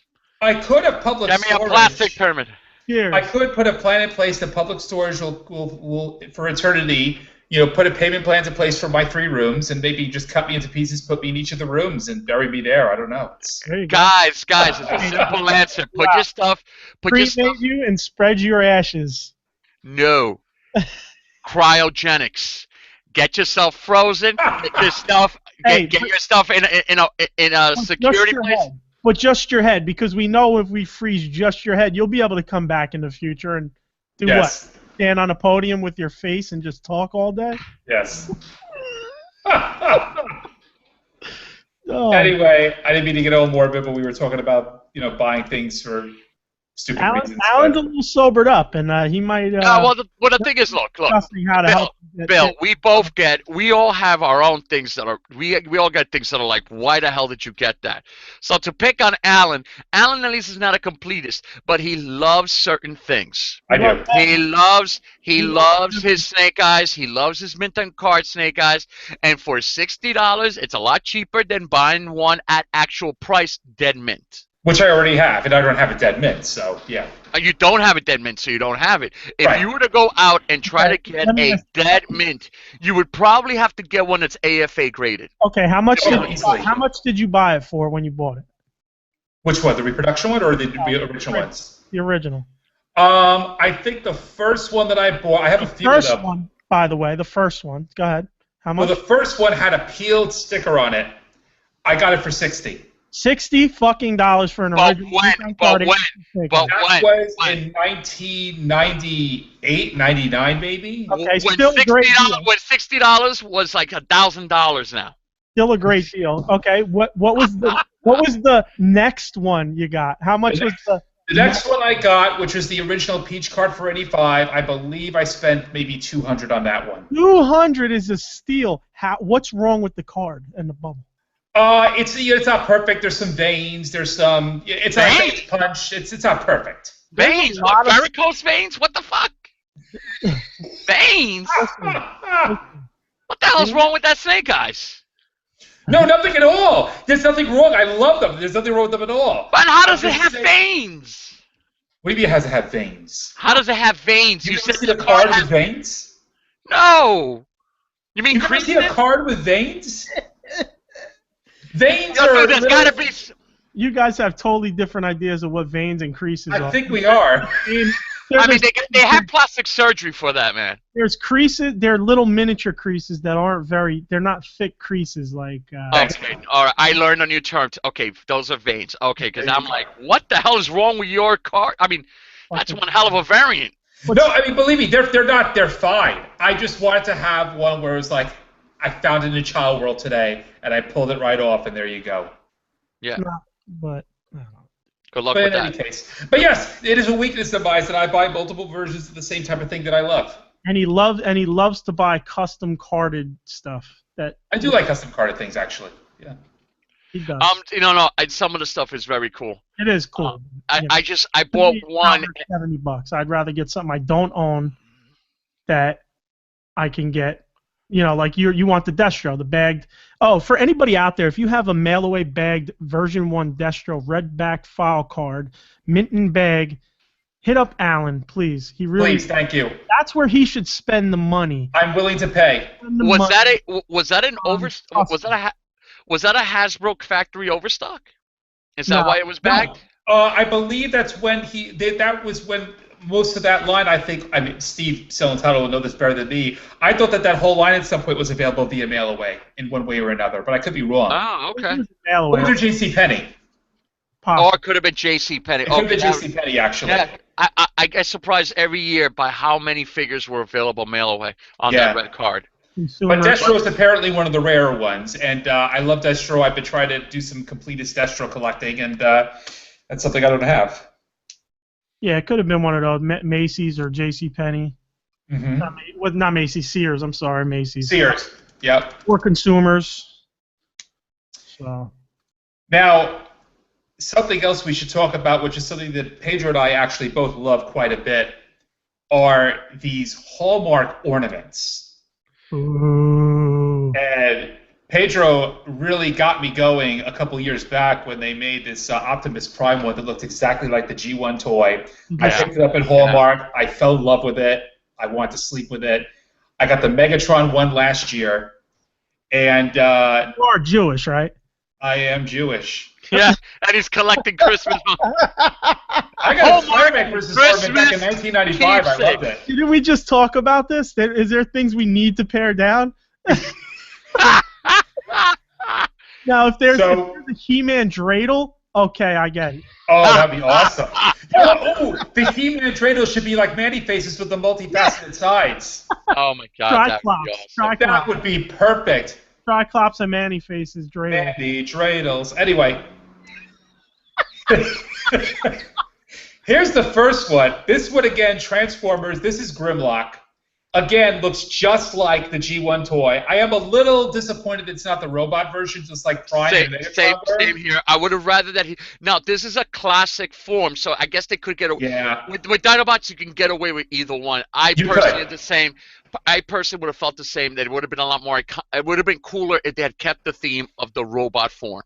Exactly. I mean, I'll probably still pick it up, but then again, now that I'm trying to do things, I don't know. Probably, dude. It's $14.99. It's $14.99. Yeah, you're gonna get it. $14.99 that you could have saved and did something else with, Alan. Remember that. Yeah, exactly. I'm gonna help you on your paring down. Don't worry. I'm not gonna enable you like Pedro is. No, I love Pedro for enabling me though. I also love you for helping me pare down. Yeah, so. Yeah. Oh, yeah. Well, we're gonna stop the we're gonna stop Bill's Brazilian the devil and the Brazilian collection. All right, we'll see that. We're gonna put some Zika virus. Oh my God. That's the next thing. The angel on the shoulders. Okay, that's. I'm gonna make sure there's some Zika virus in those overly expensive boxes. The next box. All right. All right, he's talking about Alan with the reproductions. You're getting original boxes, okay, from toys from 30 years ago that are more expensive than a loose mint version of the original American toy. Boxed version. Even. Box too. Oh my God. But Alan, that's actually pretty cool. I may have to go with that as well. The He-Man? Yeah, that's a Filmation. Yep. I like the This is Filmation look to it. nice. I have the power. So I'm thinking this is probably part of another. They're probably going to have another line here. Maybe it's going to be a Filmation He-Man line. This is cool. It's $15.95. It's. I'm curious to see what the packaging for this one's going to look like. But yeah, just another ornament. How about G.I. Joe, man? I mean, why are they slacking on G.I. Joe? Yeah, well, G.I. Joe, they were coming up with some Adventure Team ones a few years back, but you're right. Yeah, they're on the 80s ones. They haven't touched the 80s ones. They did the 19. I think, you know what, they might do the 80s ones when we're older, because a lot of the people that collect these things for the most part are in their 60s, are grandparents. Yeah. Or at least that's who you stay. What does that tell you, that your grandparents are collecting ornaments? Hey, look, dude, I've got a Superman Batman collection from the last 10 years. Yeah, and it's very impressive. They made some killer ones. The San Diego Comic-Con exclusive Frank Miller Dark Knight Returns is gorgeous, and they made a few really cool Christian Bale Batman. And Batmobiles and Catwoman, yeah. So Are you jerking off like the video game guy that got caught, or is that just you bobbing your leg with your arm on it? Oh no! What video game guy? You didn't hear about that? No. What's this? This guy does videos. I guess he plays video games and comments while he's playing or whatnot. And he left. He didn't realize he was recording already, and he's beating off on film. What? All his followers were watching him. And my God! Starts and he goes, the camera was on. He's going. Holy crap! Wow! Now that is entertainment. I see Pedro's arm going up and down real fast, and I know he's bouncing on his leg, and yes, that's exactly what I was doing. I like the link there. Anybody got a tissue? No. Just use the gauntlet back there. Just stick it on top. Oh yeah, that's what I'm gonna use. All right. So, whoa, what was that? What was what? Never mind. Well, never mind. Never mind. All right, move on to where we at? Transformers United. Well, the Takara. Well, what they're doing with the Takara line is awesome. Yeah. Awesome. Do you want to show the Transformers stuff, Pedro? Yeah, I could definitely do that. Okay. Right now, the United Warriors Grand Galvatron, which actually it's already available at a few online stores. Okay, am I presenting? You are presenting. Thank you. I'm representing. Okay, they did a beautiful job with this. I mean, first of all, the box is awesome. Okay, basically it's another Combiner War, so it's a lot of rehashes, but these are great rehashes. They took one of the best molds one of the great remolds that they had was the Scourge, that was a remold of the aerial bot.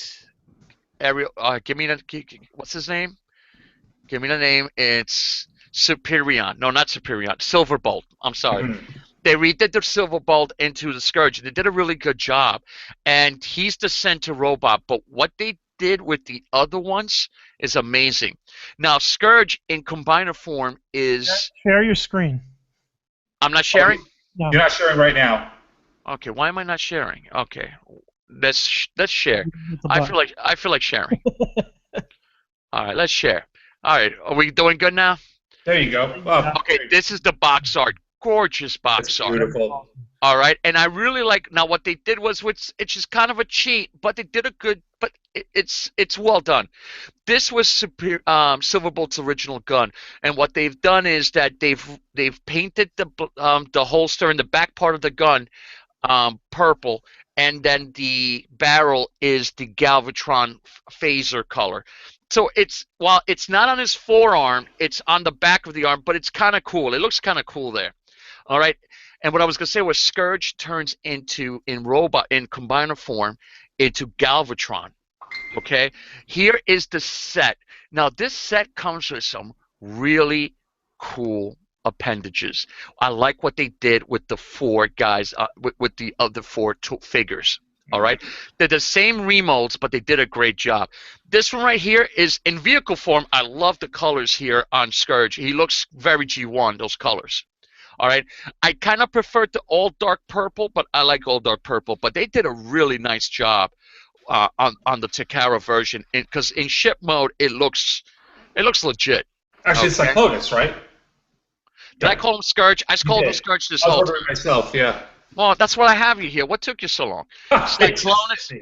Cyclonus looks. It's actually a lot closer. I like the all purple one, the American release. I do too. I really prefer that purple, but they did a nice job, and it's metallic paint, which Hasbro, can we get some metallic paint? I would have loved if that purple paint was metallic. That would have been hot. Yes, because this I don't know if it's a blue or off purple. No, it's not. No, it's like a blue. It's really nice in that. The other thing that bothers me about the American release is that if you notice on the Cyclonus, look at how beautiful the details, the paint apps. Look at the ears, how it has the black, versus the American version that doesn't have anything. Okay, on the chest, it's just they pick out the details, and that's one. Other than you got to deal with Godzilla, nuclear fusion, plants that explode, and tsunamis. But other than that, the Transformers they get are awesome. All right. Now this I really like. They took a somewhat F-15 looking Starscream, and they made him into the ghost of Starscream. That's why he's translucent. And you know what? And that is really pretty. I know it's the same mold as the aerial bots, but they did a great job. I love how the connecting peg underneath the head, they painted it in that yellow to kind of simulate the cockpit. Yeah. Because even though technically it's resting on the back of his head, it really does give it a Starscream look with the blue lower arms and the blue feet. You know what? And that new head sculpt, that's Starscream. And at that scale, on a deluxe scale, that's actually pretty nice. Now this one I don't know too well. This one is from another. It's from the comics, so I don't know who this character is, but I'll tell you again, I don't care. Look at that head sculpt and I'm not usually a fan of green, but those are some great greens that he has with the gray.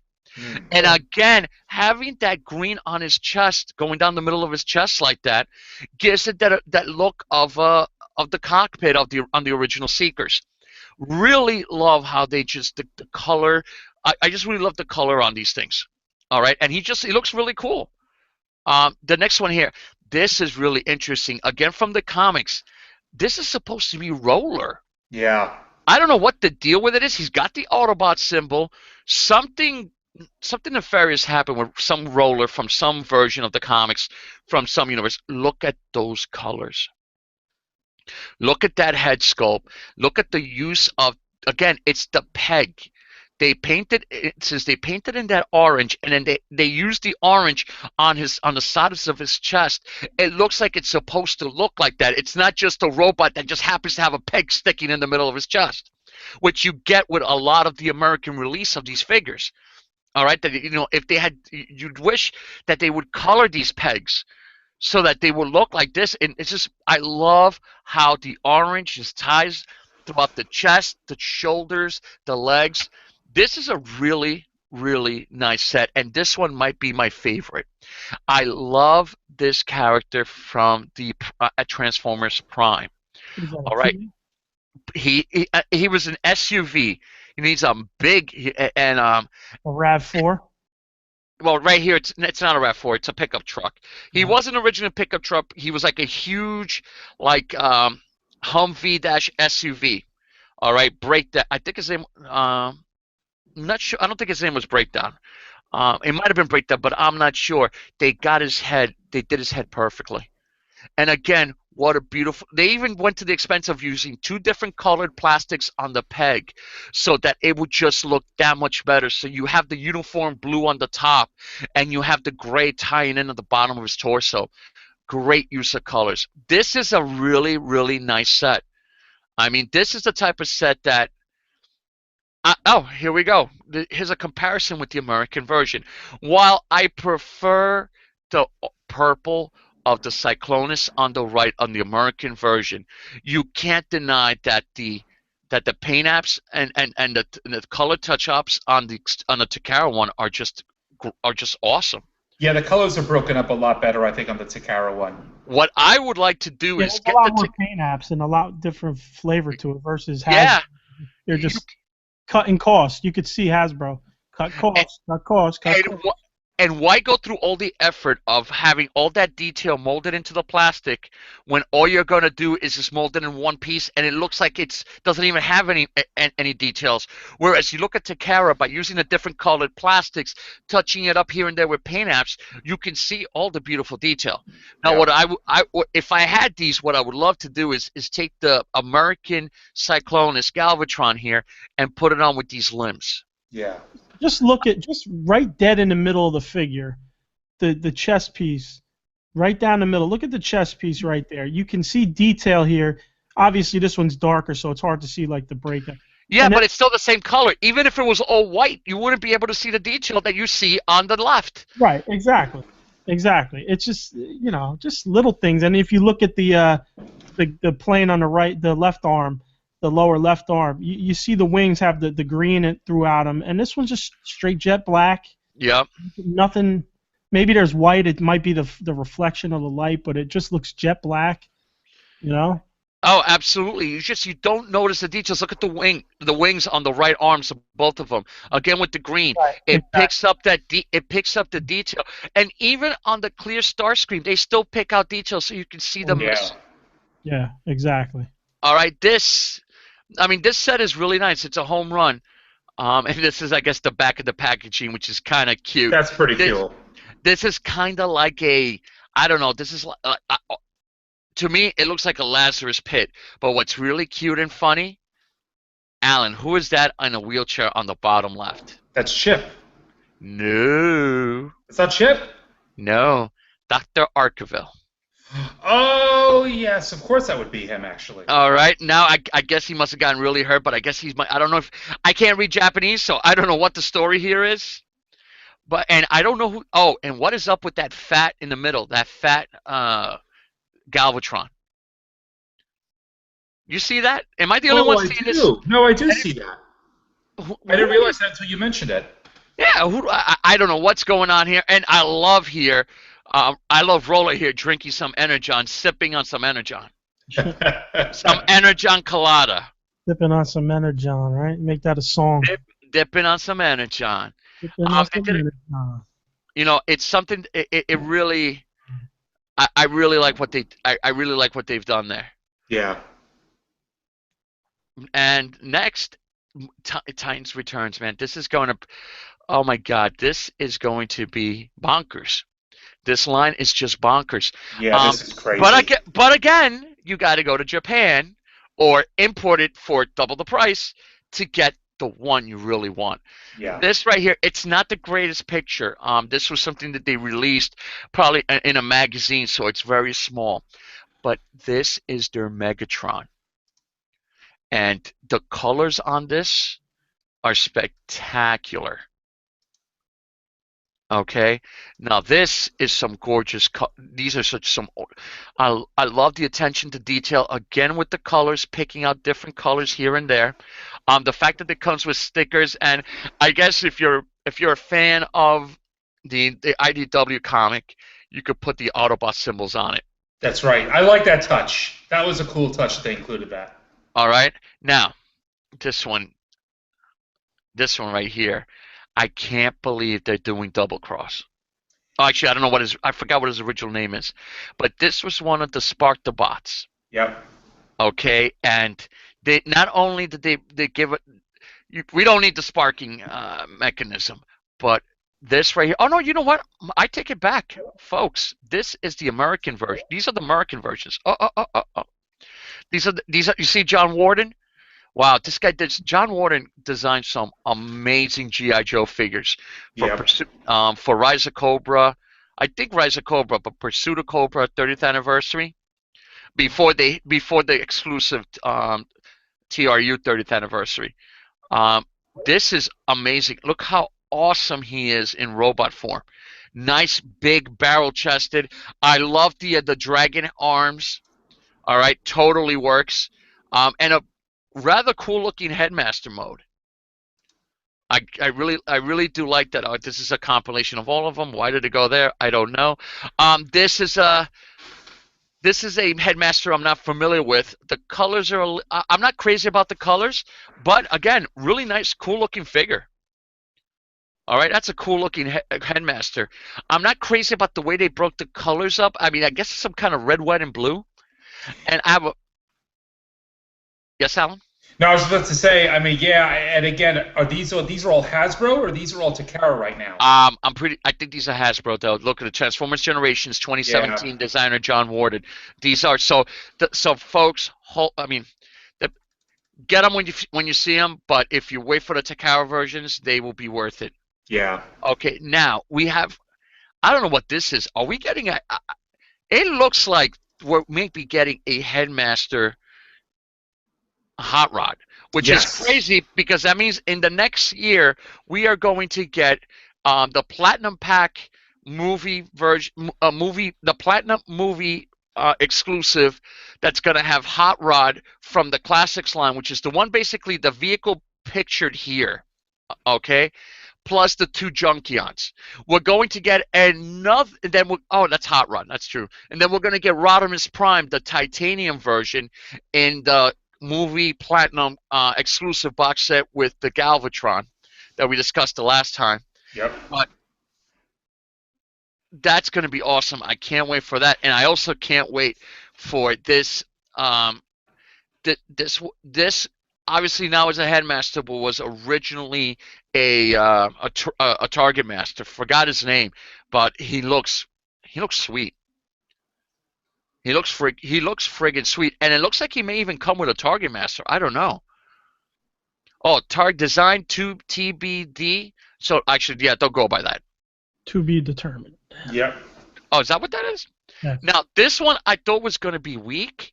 This surprised me. God, Mind Wipe looks gorgeous. Yeah, I mean they're dipping now into these late '80s, early '90s characters. No, actually no. These are all late '80s. None of these are '90s. At least not yet. That's true. Yeah, that's right. Maybe that white car is, but this is all. These are all mostly '88. The one thing I'll say is that they've gotten better with the paint applications. Yeah. Okay. Now these things are going to be hollow as hell. You can actually see it right here, Mind Wipe's underarms. But you know what? For the price point, I did get a work, and oh my God, we're getting 6 gun. I doubt he's going to transform into six different modes, and if he does, they're probably going to be some of them are going to be extremely bad, but I don't care. He doesn't have to transform into 6 shot, not 6 gun. 6 shot looks awesome. And a Headmaster, what?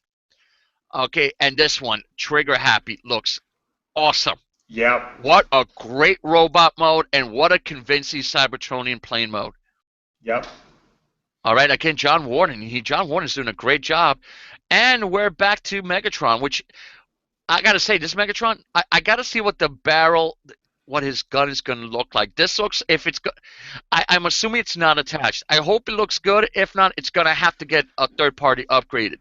But this Megatron looks way better than the Combiner Wars one. That was really, really thin.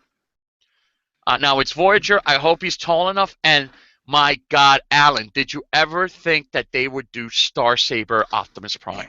This surprised the hell out of me, actually, more than any of the other ones did. This is like, wow, this is scary because this is what John Warden was doing for Joe fans, giving the fans what they wanted with in the modern era. Okay, with the Pursuit of Cobra, and then the 30th the retail 30th after that. I don't know if this was spelled the end of Transformers, or at least of the vintage stuff, and they're going to no longer do vintage stuff because they're doing some great stuff here. This is a Japanese Optimus Prime, which is not a great toy. It's worth a lot, especially if you get it boxed, but it's not. I never really liked the engineering on it. Yeah, this looks amazing. First of all, it's got the shoulders from the Generation 2 Optimus, I think Laser Prime.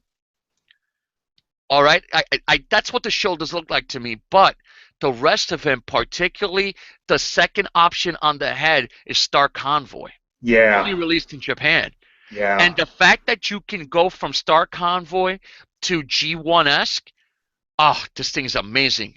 This thing is really nice. I mean, they're killing me. They're killing me. Here's another one that they kill. Weird Wolf, which I guess they don't have the rights to the name, so they call them Wolf Wire. That's another. I can't believe they're just coming up with these characters like this. Look at that Wolf form. Oh my! Isn't that an incredible? That looks straight out of Scooby-Doo. I don't know how to. It's just. I love those big paws.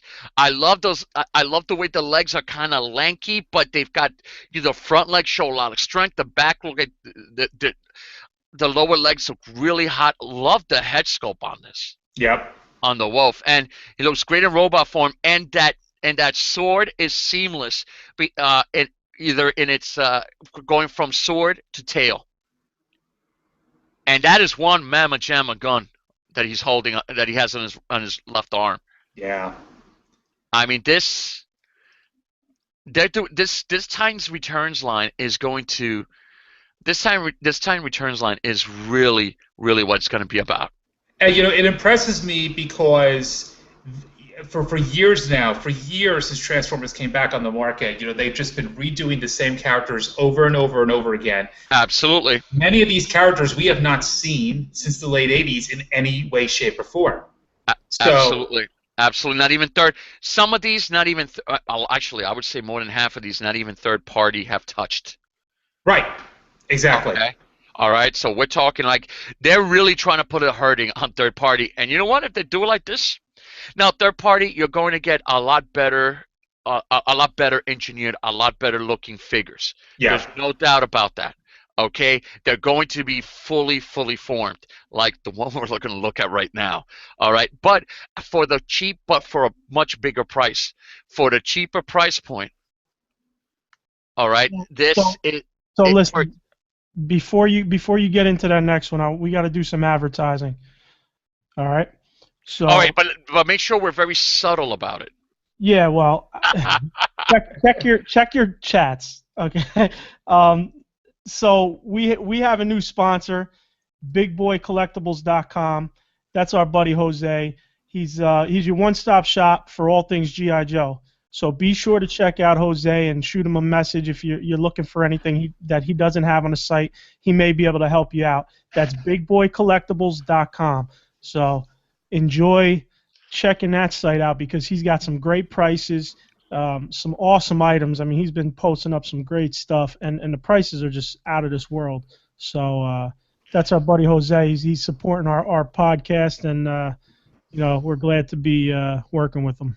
Thanks, Jose. Wait, what kind of Big Boy? How do you spell that? BigBoyCollectibles.com.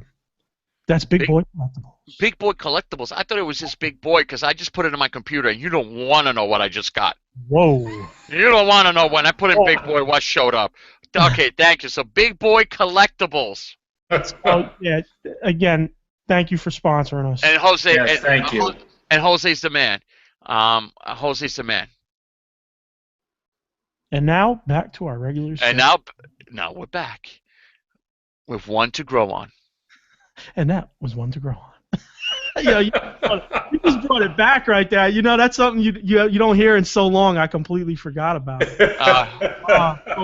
Those were the good old days. Oh, I love that era, man. Jesus Christ. Those are the good old days, the stranger danger days.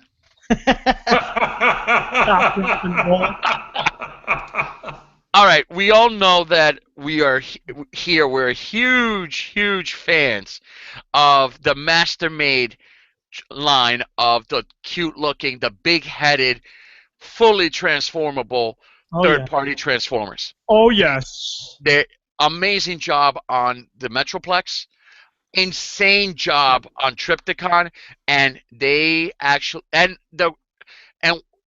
Omega Supreme looks like it's going to be another winner. But My God, I love me a good Scorponok. Not that movie, not that Transformer Michael Bay movie crap. I love me some G1 Scorponok. And folks, Yeah. am I screen sharing?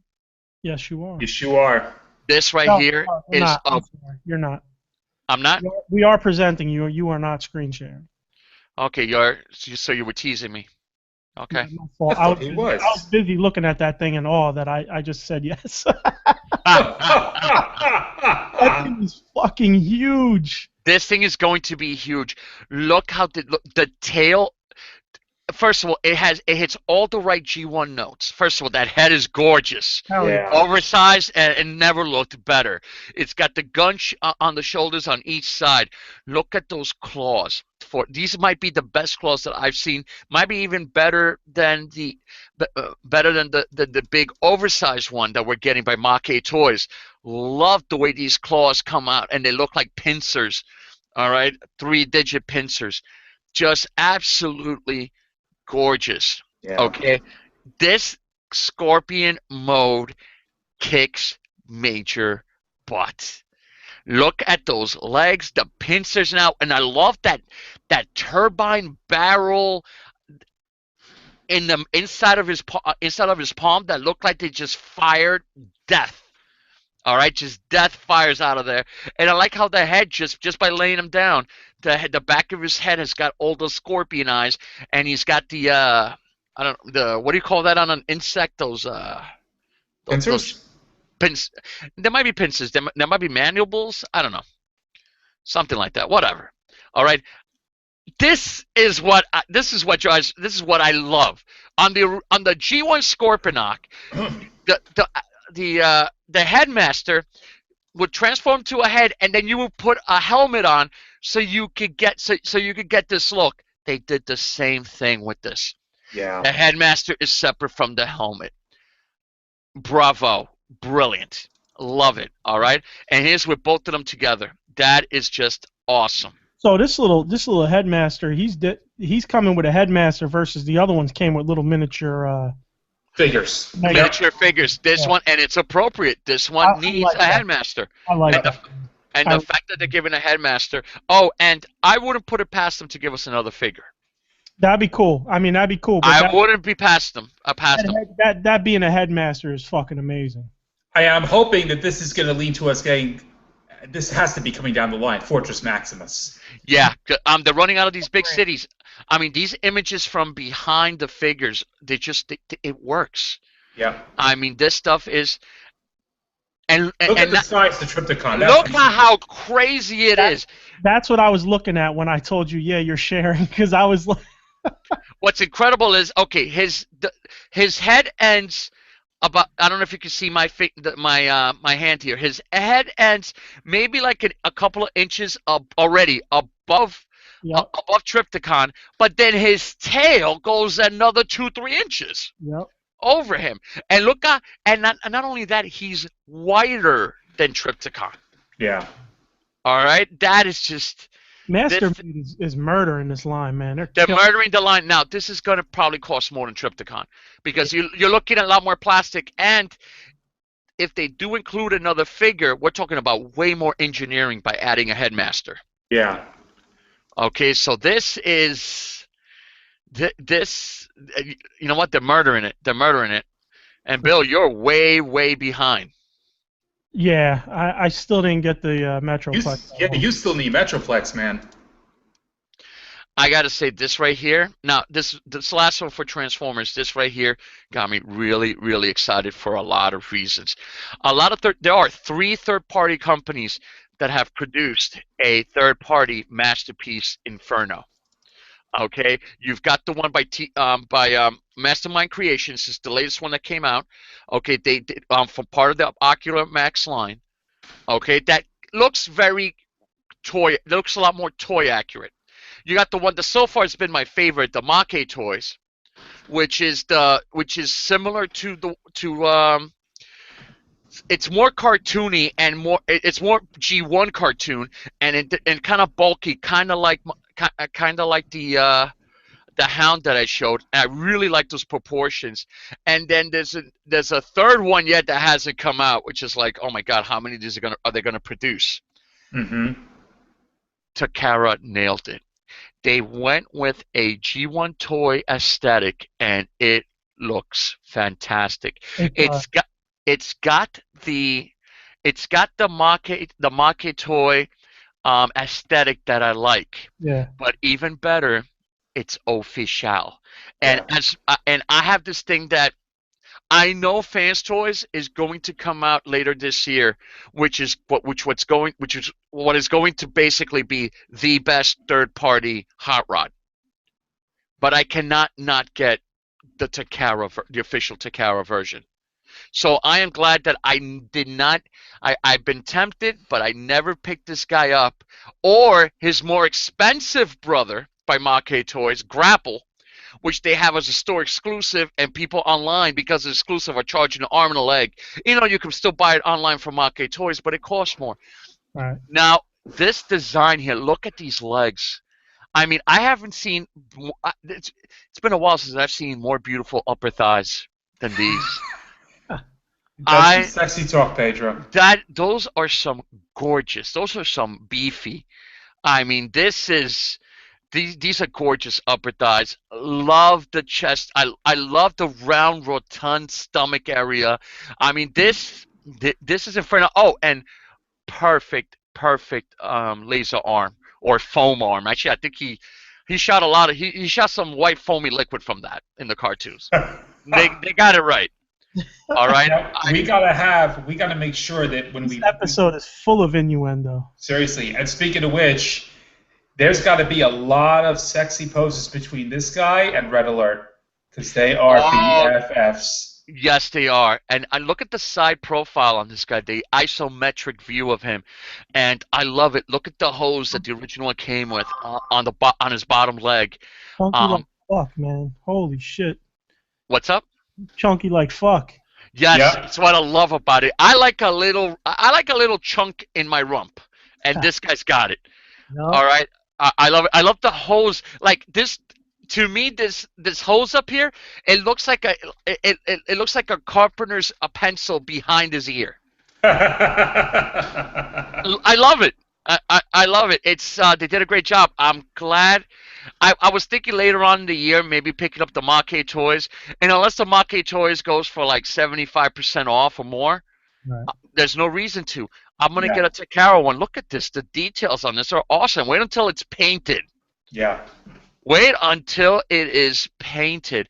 I'm just so excited that I was afraid that they were going to go into movie mode, into post 85 mode, where we weren't going to get any more classic figures because they're trying to save money on paying for the licenses for these official cars. It costs them money when they remake a figure, and that's one of the reasons why we don't. I hear it's one of the reasons why we don't have a Jazz yet, because Porsche is charging too much or doesn't want to give out the rights for Jazz. But this is a fire truck; they don't have to pay anybody. Exactly. All right, so hey, right on, man, right on. I'm totally digging this. I'm so happy that I'm getting one that looks so good. And I got to say, the last few of these have been really good. The last few masterpieces. I'm very disappointed with I'm not very, but I just thought that they phoned it in. They phoned it in with Hot Rod. I mean, this backpack is unforgivable for a high-end masterpiece. If you're going to call it masterpiece, don't give us this backpack. Right. This backpack is ridiculous. I can live with everything else. His chest is chunky, but I like the fact that he does have some motion here. But what they've done with Ironhide, and Ratchet, that Shockwave is amazing. Shockwave, they did I think they've done the best engineering job on Shockwave than any other third-party company has done. Okay, what they did with Shockwave was awesome, and it looks like they're continuing it with our with Inferno, and and obviously the next one after that will be, or one, or maybe there'll be one in the middle, but and we'll get Grapple. So. Oh yeah, easy repaint. That'd be nothing. Absolutely, but there's your Transformers roundup. Cool. Want to move on to the NECA stuff, Alan? Sure. So we showed a few things from NECA last time. There are some more Terminator figures that are coming out from NECA, actually. So I'm going to go present these. They're looking awesome, by the way. They look incredible. Great details. This first one here, they're calling the Tech War Terminator. I love that shirt, first of all. That just graffitied up 80s shirt. Yeah. Well, that was Bill Paxton's. Bill Paxton played the punk that the Terminator took that clothing from. Oh yes, that's right. That's right. I love Bill Paxton. So this is great. And I love the wrist when he's fixing himself. Yes. Oh. And this is perfect. This looks like Arnold from 1984. Yeah, this doesn't get any better. Look at these hairstyles. It's just, I mean, that hairstyle on him on the regular one, on the one that he's wearing on the body is just, I want hair like that. That's the second time you said this podcast you want hair like that. You already have perfect hair, Pedro. Your hair is luscious. Oh, thank you. I try. I condition twice. And here's the other one. This is the assault. Wow! I like this. Wow! I like this better. I am so glad I didn't pick up the previous versions of these. I wasn't too hot on them. These are awesome. This is amazing. Look at the bullet holes in the jacket. Go to the close-ups and then the back of the jacket. Yeah, this I think this is the most close-up I can get. Go to the one with the back of the jacket there. There you go. See the bullet holes in the back of the jacket, the blood. Oh my God! And it's right underneath. That is just. They're just this one's awesome, man. Just great work. And if you scroll down, I just love the blood. Like they put the blood in there. Yeah, this is really well done. If you scroll down, they've got him in like with a background, like in a tunnel or in an office. Oh, dude, no, on the high rise, on the highway. Yeah. Oh, that is awesome. That shot I didn't like that much. Which one didn't you like? I'm sorry. Scroll back up. That one, yeah, I don't like the way that kind of looks. It doesn't. It's here? Yeah. No, the head sculpt. The head sculpt's not the best. Yeah, just this one. No, it could be the lighting, it could be the photography, but this one right here, this is the winner. That's the winner right there. That's top line right there. That's my favorite of them too, as well. That's absolutely, and that jacket looks so real. And what I love, look at the attention to detail. The jacket is an extra added-on piece, at least the chest, the vest part of it. But it looks seamless. It works seamlessly with the arms. It's not like the GI Joe Club that gives you a vest that's about 2 centimeters thick, and then the arms are really skinny. Yeah, and look at the leather. You see the leather wear. If you go to the first picture. With the in the background is the bridge or whatever. You see the leather wear there? The sculpting on this is insane because it makes it the folds are like leather and the paint apps, the way they do the paint apps and maybe the texture or maybe just the overall texture looks like leather. Exactly. I like the gloves too. The hand the damaged gloves hands. Yep. Oh yeah. They're pretty awesome. Now, I know this is sacrilege for some people, but my favorite Terminator movie is still the first one. I love the second one, but I love the second one. A great movie. I still like the first one better. I kind of like them even. I guess I do like the first one better, maybe too, in some respects. But yeah, it's a hard call for me. For me, it's that. I see him coming from a kid. I mean, I haven't watched him much since I was a kid, so I love him. I'm gonna tell you, as a kid, I remember at school having lunch at public school, and one of the kids telling us about this dirty movie that he got to watch, and which was Terminator, about the roommates that were having sex, and he comes in and kills them. And I remember him telling me about this Terminator movie. Now, the image in my mind when I heard Terminator, I just thought of this. The image was not at all like the movie, but when I finally saw it, there was something magical and really scary about the first movie. Like, I didn't know how it was going to end. That's what I liked about it. It didn't have all the special effects. It wasn't as polished. Now, the second one is a great Hollywood blockbuster movie. Mm-hmm. But it didn't have that sense of danger. Like it just right.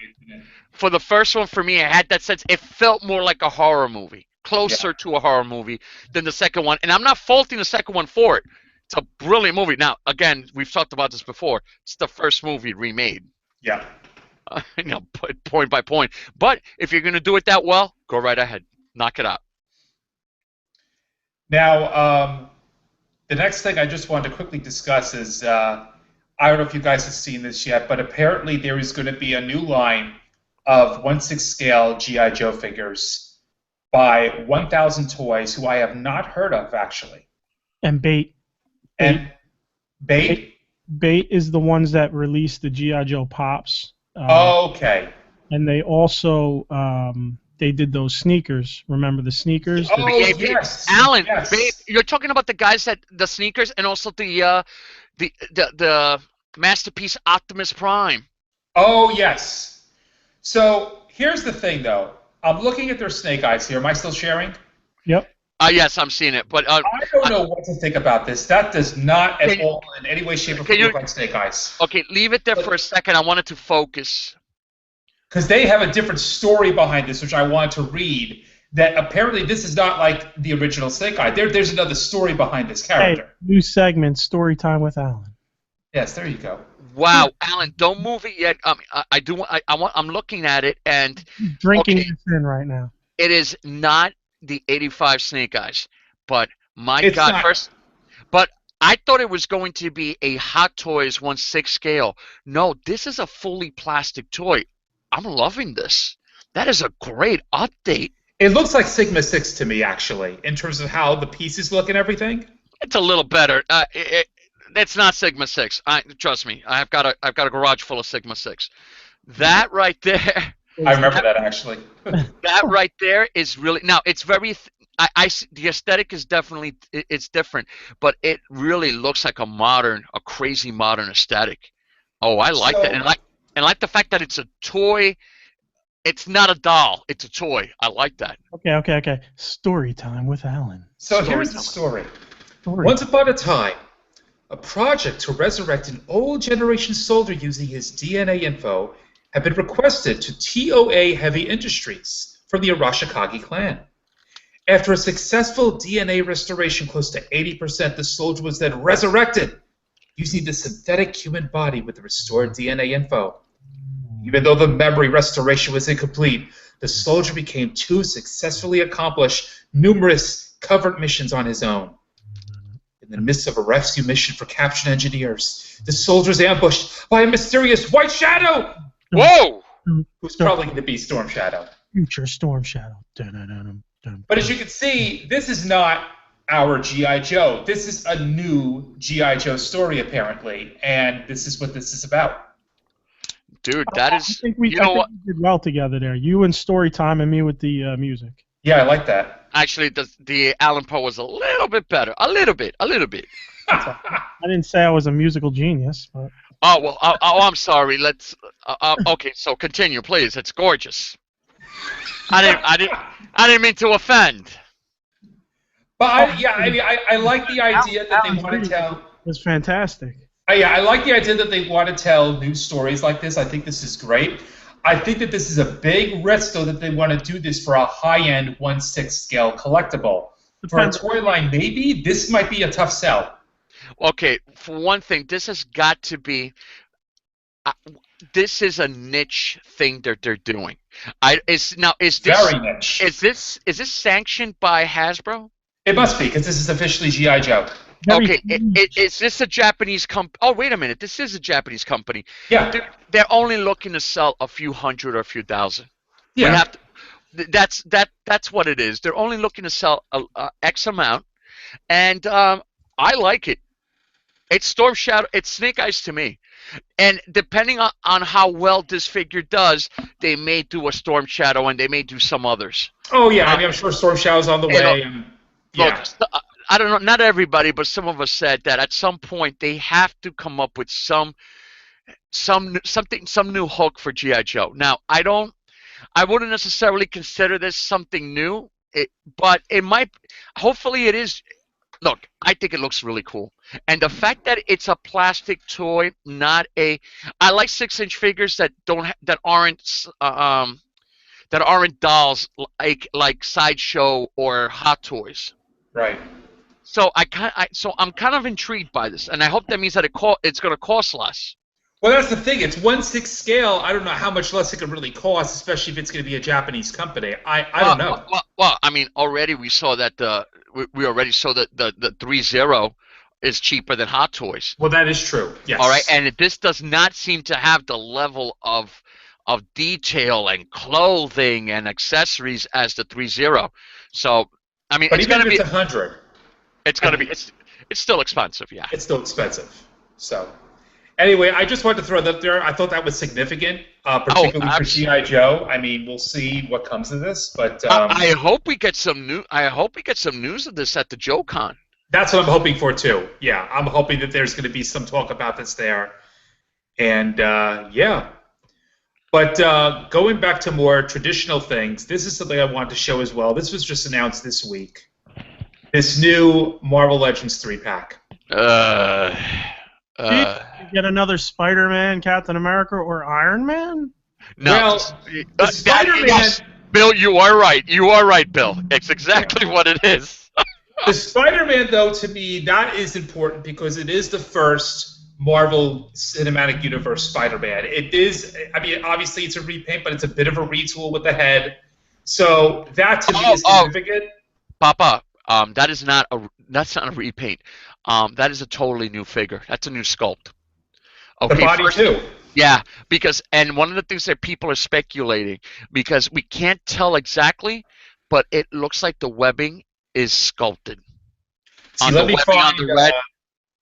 No, yeah. It's not going to get better than that. But this. No, I had the other site that I got rid of, unfortunately. But there was another site, the Toy News that had bigger pictures of it. Yeah, I think this Spider-Man is a new sculpt, I think. Now, going back to what Bill says, every single Marvel Legends line that we've gotten so far in the last 2 years has either had a Spider-Man, a Captain America, and/or an Iron Man. But it's so ridiculous. It's the same thing I said about the Selects line. I love that Selects line, but Jesus Christ, why is it Captain America, Iron Man, Thor? It's like literally the same guys. And when they come out with something different, they're amazing. Black Panther, I can't wait to finally go hunt that down instead of slacking. Oh, good luck. I'm still trying to find the Black Panther Marvel Legends. Can't find that right now. Yeah, I haven't seen that. I haven't even seen that line. No, I haven't seen that line yet, so it'll be out. No, at some point it'll hit saturation, which is what I'm hoping, because they're charging what they're charging for him. What they're charging for Black Panther Marvel Legends Online is ridiculous. Yeah, I bet.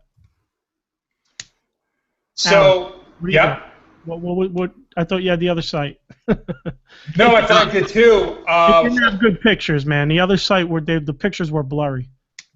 They were blurry, the other one? Yeah, the other site. Yeah, there's no clear picture right now. I think I've seen the one. Here it is. Here it is. With the guys holding them? Yep. No. Good. No, hold on. Not this one. Alan, I'm telling you, the pictures aren't good, dude. Okay, I thought that this had also. Well, go back to the one. Go back to the one of the back of the packaging. Go to the one to the back of the package. No. Scroll down. The bigger one? Yeah, scroll down. Stop. Yeah. Hammer time. See, can't tell. The picture's not clear enough. We don't know. It could be. I think they're sculpted, so it looks like it's a sweet figure. But we're talking about Hasbro. If we don't pick it up here, it's gonna be released somewhere else. Now, exactly. I hope it's not some battle damage crap. Right. That's what they're already doing with Captain America and Iron Man. Iron Man? No, the Captain America only has a battle damage shield. It's the same exact Captain America from the last two releases, and it's a retool of the Winter Soldier one. Yeah. And that shield isn't even for him; it's for Spidey.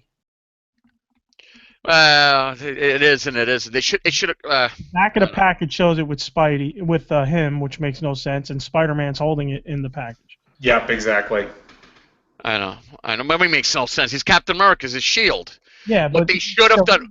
the reason he has it is because he took it from Captain America. I know, and what they should have come with, and this is where they cheaped out. They should have come with some kind of webbing that attached to Spider-Man's arm, hand, and went all the way and attached and would attach to the shield. That would have been cool.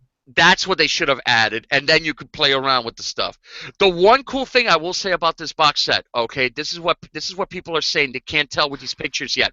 There was this really cool but extremely expensive British Marvel Legends box set that had a lot of Marvel Legends that were already released here stateside, but they were recolored.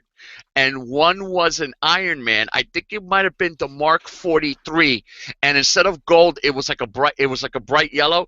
It was kind of cool, but to spend, it was 95 pounds, so it's already more. And with the exchange rate, we're already getting killed. And to get it on eBay would have cost an arm and a leg. But the one thing that it had, and I think it had about 7 figures. All right, I think it might be that Tony Stark head. That's the first time we get that Tony Stark head. You see that Tony Stark head? The heads that we had before did not look like Robert Downey Jr. And that might be the same head from that pack, or it's a brand new head. Yeah. So what I'm going to do is I'm going to order this, and then when it comes in, I'm going to take out the Tony Stark head. I'm going to take out a Spider-Man and put in one from Toy Biz from back from 2001, and then return it and get my money back. Oh, shit. Speaking of which, just really quick, it's really sad. I was looking at I don't know if you guys ever heard of the Little People's toy lines for kids. Yeah. And I wanted a price match. They have this zoo hippo, and the animals are just amazing. I should do a review on these animals, but the Little Peoples, they're amazing. All right, and I couldn't believe that somebody pulled out the Zookeeper figure that it comes with and put some knockoff little kids figure in it. Oh, jeez. Not even from the same line. And I'm like, a $15 item that was $10 on. It was on sale for $11 on Amazon, and somebody took out the Zookeeper and replaced it with another fake ass figure. Can't make it up. Can't make it up. Scumbags. But I am switching that Spider-Man, and I'm taking the Tony Stark head. Give it a shot. Real quick, we had spoke about the Mask comic book series that was coming up, and they finally have an estimated time, and that's in fall of this year. So I just want to estimated releases for the fall. Yeah, I won't be reading it. Yeah. Well, you might not. Somebody else may. But I know we spoke about it, and it didn't have a time frame back then. So now it's looking like it's coming in the fall this year. So it's IDW. Somebody give them a shot. Just wanted to shout that Somebody out. give it a shot, and hopefully, what I'm interested in seeing are the images to see what possible toys we're going to get out of it. Yeah. Because Hasbro shocked this is when Hasbro started getting good, when they started reproducing the IDW Transformers comic book into toy form. That's when they would start to take it seriously, and that's what we've had a couple of good years with their stuff. Yeah. From the Generations line to Combiner Wars, and especially now with Titans Return. So let's hope that there are enough pieces from the G.I. Joe line from the last 10 years that they can use those pieces and come up with something really cool and interesting. Yeah. Yeah, I think that they have enough to work with for that. So. And that they sculpt new pieces. I mean, those helmets have to be new. Yeah. Now we got 3 more on the docket here. All right, let's zip right through it. 3 more things to look at here. We got these 112 collective Green Arrow. Now these 112s, these by Mezco, they're pretty awesome. They're doing some pretty good work here. Oh, that reminds me, Bill. Yeah, don't forget to order my Frankenstein. All right, Alan, you want to share that for me? Sure. Let me go share right now. Give me a sec.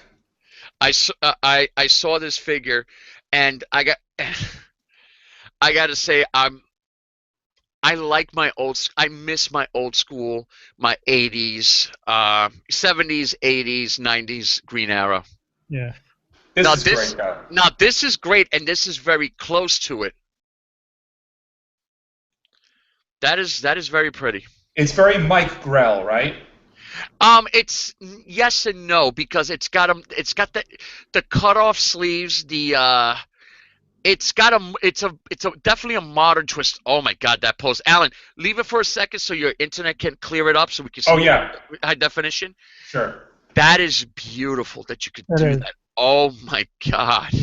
Wait till you see the amount of hands that come with this guy. Oh yeah. Oh, he's handsy? Oh yeah, he's very handsy. You got him, Alan?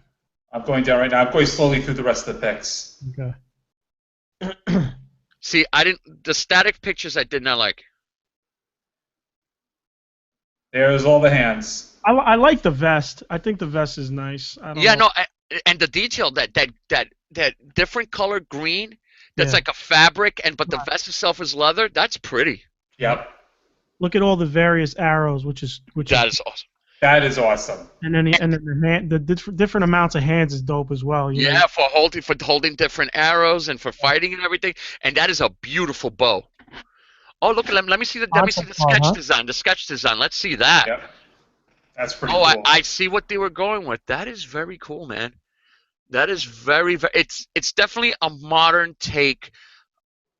It's definitely very modern, and it's trying to combine the 52 Green Arrow with the with the classic 70s with the goatee and the mustache, and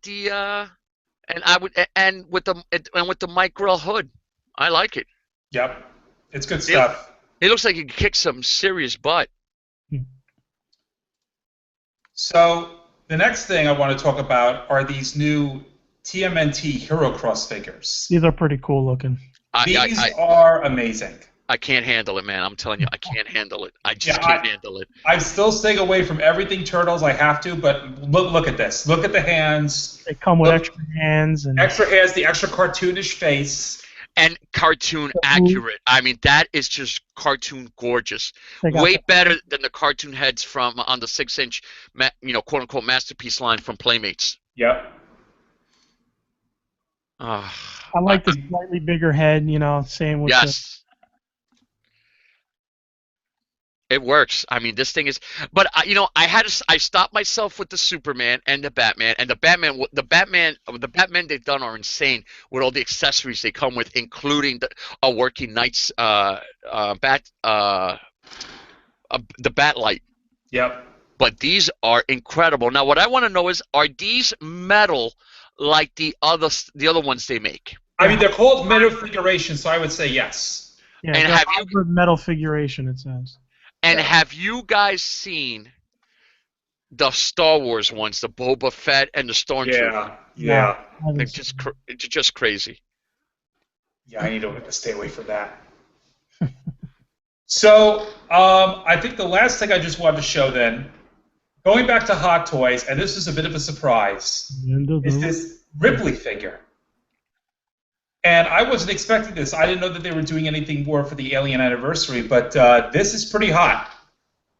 I'll get some more close-ups of her. That is gorgeous. And she comes with her cat, which is really cool. The thing is that, and it's got her eyes. Oh my God, that is Signoria Weaver. Wow. I mean, her face is a little wide, if you ask me. It's a little wide. But maybe she was always kind of wide like that. She was hot in this movie. Yeah, she was. She was hot in this movie. She's the first, I think, really big, believable female action star. Yes, for sure. All right, this is a feminist trendsetter. I love this. She comes with a little case with her little cat. Oh, Alan, this is you. This is all you. Look at that. Look at that. Alan, this is all you. I mean, I'm not much of an Alien person. I mean, I like the movies and all, but... Alan, the cat. You got to get it for the cat. I got to get it for the cat, exactly. But there's a bit of a shot of her face. There's a bit of a shot of all the things she comes with. I mean, that is incredible. I mean, I think Hot Toys, what they do is they steal these people's souls. That's how they get the look. Exactly. That's how they get the eyes.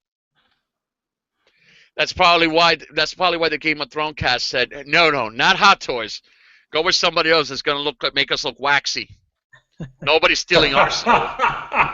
Well, yeah. I mean, for all we know, who knows how much that would have cost to do that too. So, anyway, yeah. I think that's everything for today. Yeah, we hit everything there. We hit quite a few things. Yeah, some things wasn't on the agenda, which was good. We got to talk some good TV early on. Yeah, this is as long as Game of Thrones is going on and Fear the Walking Dead and Silicon Valley and these other shows, we'll always make sure to have this as a big part of the podcast because it's a big part of our life. Alan, please make sure that we make sure. I'm going to make sure that you make sure. Alan, see Silicon Valley. Alan, yes. I gotta say I miss Alan. I look at him on a Mother's Day, and I'm like, why isn't Alan here? Yeah. Well, I might be back again sooner than we think, so who knows? Let's see what happens next year. Ooh, ooh. Oh shit! Breaking. No, there's nothing official. I have no idea what the hell's going to happen yet next year. I'm taking it 1 year at a time. 1 year at a time. Nothing's forever. That's all I can say. All right. Well, anyway, I love those classic Zek covers on the back. Thank you. Yeah, I finally decided, decorate my place a little bit, and it's hard to see at the bottom, but it's hard to really show you. Oh, here you go. No, actually, you did it. Hard to see, but those are some WrestleMania pieces too. So these are courtesy of Inside Collectibles. These are poster books that we did. Nice. So yeah. I love it, and I love the fact that the barcodes have been blacked out. I like that. Yeah, that's pretty funny how they did that. Yeah, I like that. No, it works. I mean, sometimes they had Spidey's head in it, or Captain America's, or they were literally a barcode. Or just a barcode, exactly. Well, we don't have time for it now, but next time, folks, we're going to look into the all-in pack, the all-in kick, the all-in for the boss fight. Stop laughing at me! You're making me self-conscious. I like me now, for Christ's sake. The all-in for the boss fight Kickstarter. I got what I think are the rest of the figures. I need to ask Eddie if we should be expecting any more because I counted and maybe my counting is off, but I didn't count over 50 figures. Ms. Ronaldo.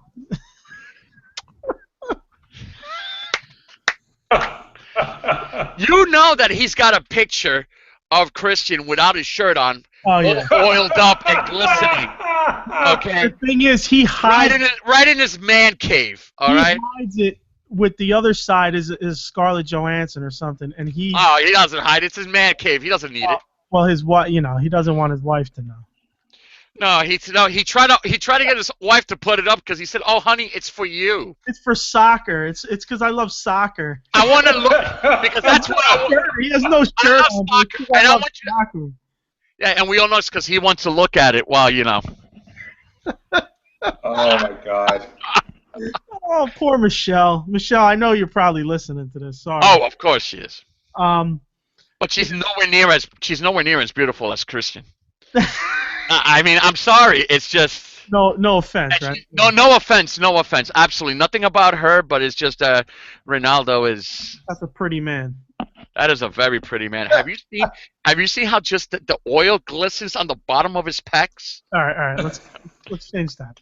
All right. Well, it started getting Boss Fight Studios next time, so you people can see the craziness that was the all-in package. Yes, looking forward to that. And again, I want to do a sponsorship here with Big Boy Collectibles, BigBoyCollectibles.com, one-stop shop for everything G.I. Joe. Prices are great. Items are great. Jose's great. Hit him up. Make sure you check out his website, BigBoyCollectibles.com. Okay, folks, please be careful. It's not BigBoy.com. Do not go there. Yes. Yeah, you don't want to go to BigBoy.com. That shit'll scar you unless you like that shit. And actually, I just want to, just for 1 second, I want to show you the really, really nice homepage on this. Michelle did agree with that, by the way. They're very uncalled for. We love you, Michelle. Don't worry. All right, nobody else. We will not share your secret with anybody else. We promise. Anyway, am I screen sharing? Let's see. Yes. Wait. Hold on. You were. Okay, folks. This is BigBoyCollectibles.com. Great friggin' image right there. Yes, I love that. I gotta copy that and take it. But this is for all your GI Joe needs. Well, many of your GI Joe needs. And if you're interested in getting rid of stuff, get in contact with our boy Jose. All right, folks. Thank you very much for. Thank you, Eddie and Michelle, for listening to our podcast. Yes, thank you. Oh, James also. Thank you, James. He's been listening as well, as has Michael. Yes, our 5 friends. Thank you for listening. Thank you for listening. We appreciate it. And be sure to check us out on our website, theplasticempire.com. You can get all the podcasts there. You also can check us out on Skype. Add us there, and we'll put you in our show chat. We have a chat during our show where we interact a little. Can you say that fast 3 times? Show chat. Show chat. We have a show chat where we interact with people who are watching us live. It's TPE@theplasticempire.com. Just add us there on Skype, and we'll throw you in the chat with us. You could see us on Instagram, The Plastic Empire, one word. Twitter, _Plastic Empire _. Our email is tpe@theplasticempire.com. So check us out on iTunes. Any app that gets podcasts, search us, The Plastic Empire. Add us to your feed, which you could update manually or automatic, however you have your settings. iTunes, please head over there. Give us, rate us, throw us a 5-star. We love you. Give us a little review. Help us move up on iTunes and, Stitcher Radio and such. And check us out on YouTube, The Plastic Empire. You can check out the video of the show. And that's it, man, as far as, where you can find us and how you can get a hold of us. Okay, and that fight last night was complete BS. Which fight was that? Canelo was way overweight. All right, he almost killed that guy. But anyway. I didn't see it. I saw the knockout. I didn't see the fight. Oh, I didn't see it either, but it was ridiculous. Did he miss weight? He missed weight? Canelo was 30 pounds heavier than the other guy, than his opponent. But did he miss weight? They don't do weigh-ins anymore. And before the fight. Really? Oh, okay. Really? When did they stop doing that? That's weird. A while ago. Oh, okay. But they don't do the official TV weigh-ins, what they used to do. Oh, I see. Okay. So, all right. Well, that's it for this week, and we'll be back in 2 weeks, and we will be talking, hopefully, about some theories that come true or don't come true on Game of Thrones. That's right. Plus Vitruvian hacks, all in. All in, Vitruvian hacks. All right. Happy Mother's Day. Happy Mother's Day, everybody. Happy Mother's Day, Michelle. Yes, happy Mother's Day. All those MILFs out there. All right. All right. Good night, fellas. Peace. Peace. Peace. Peace.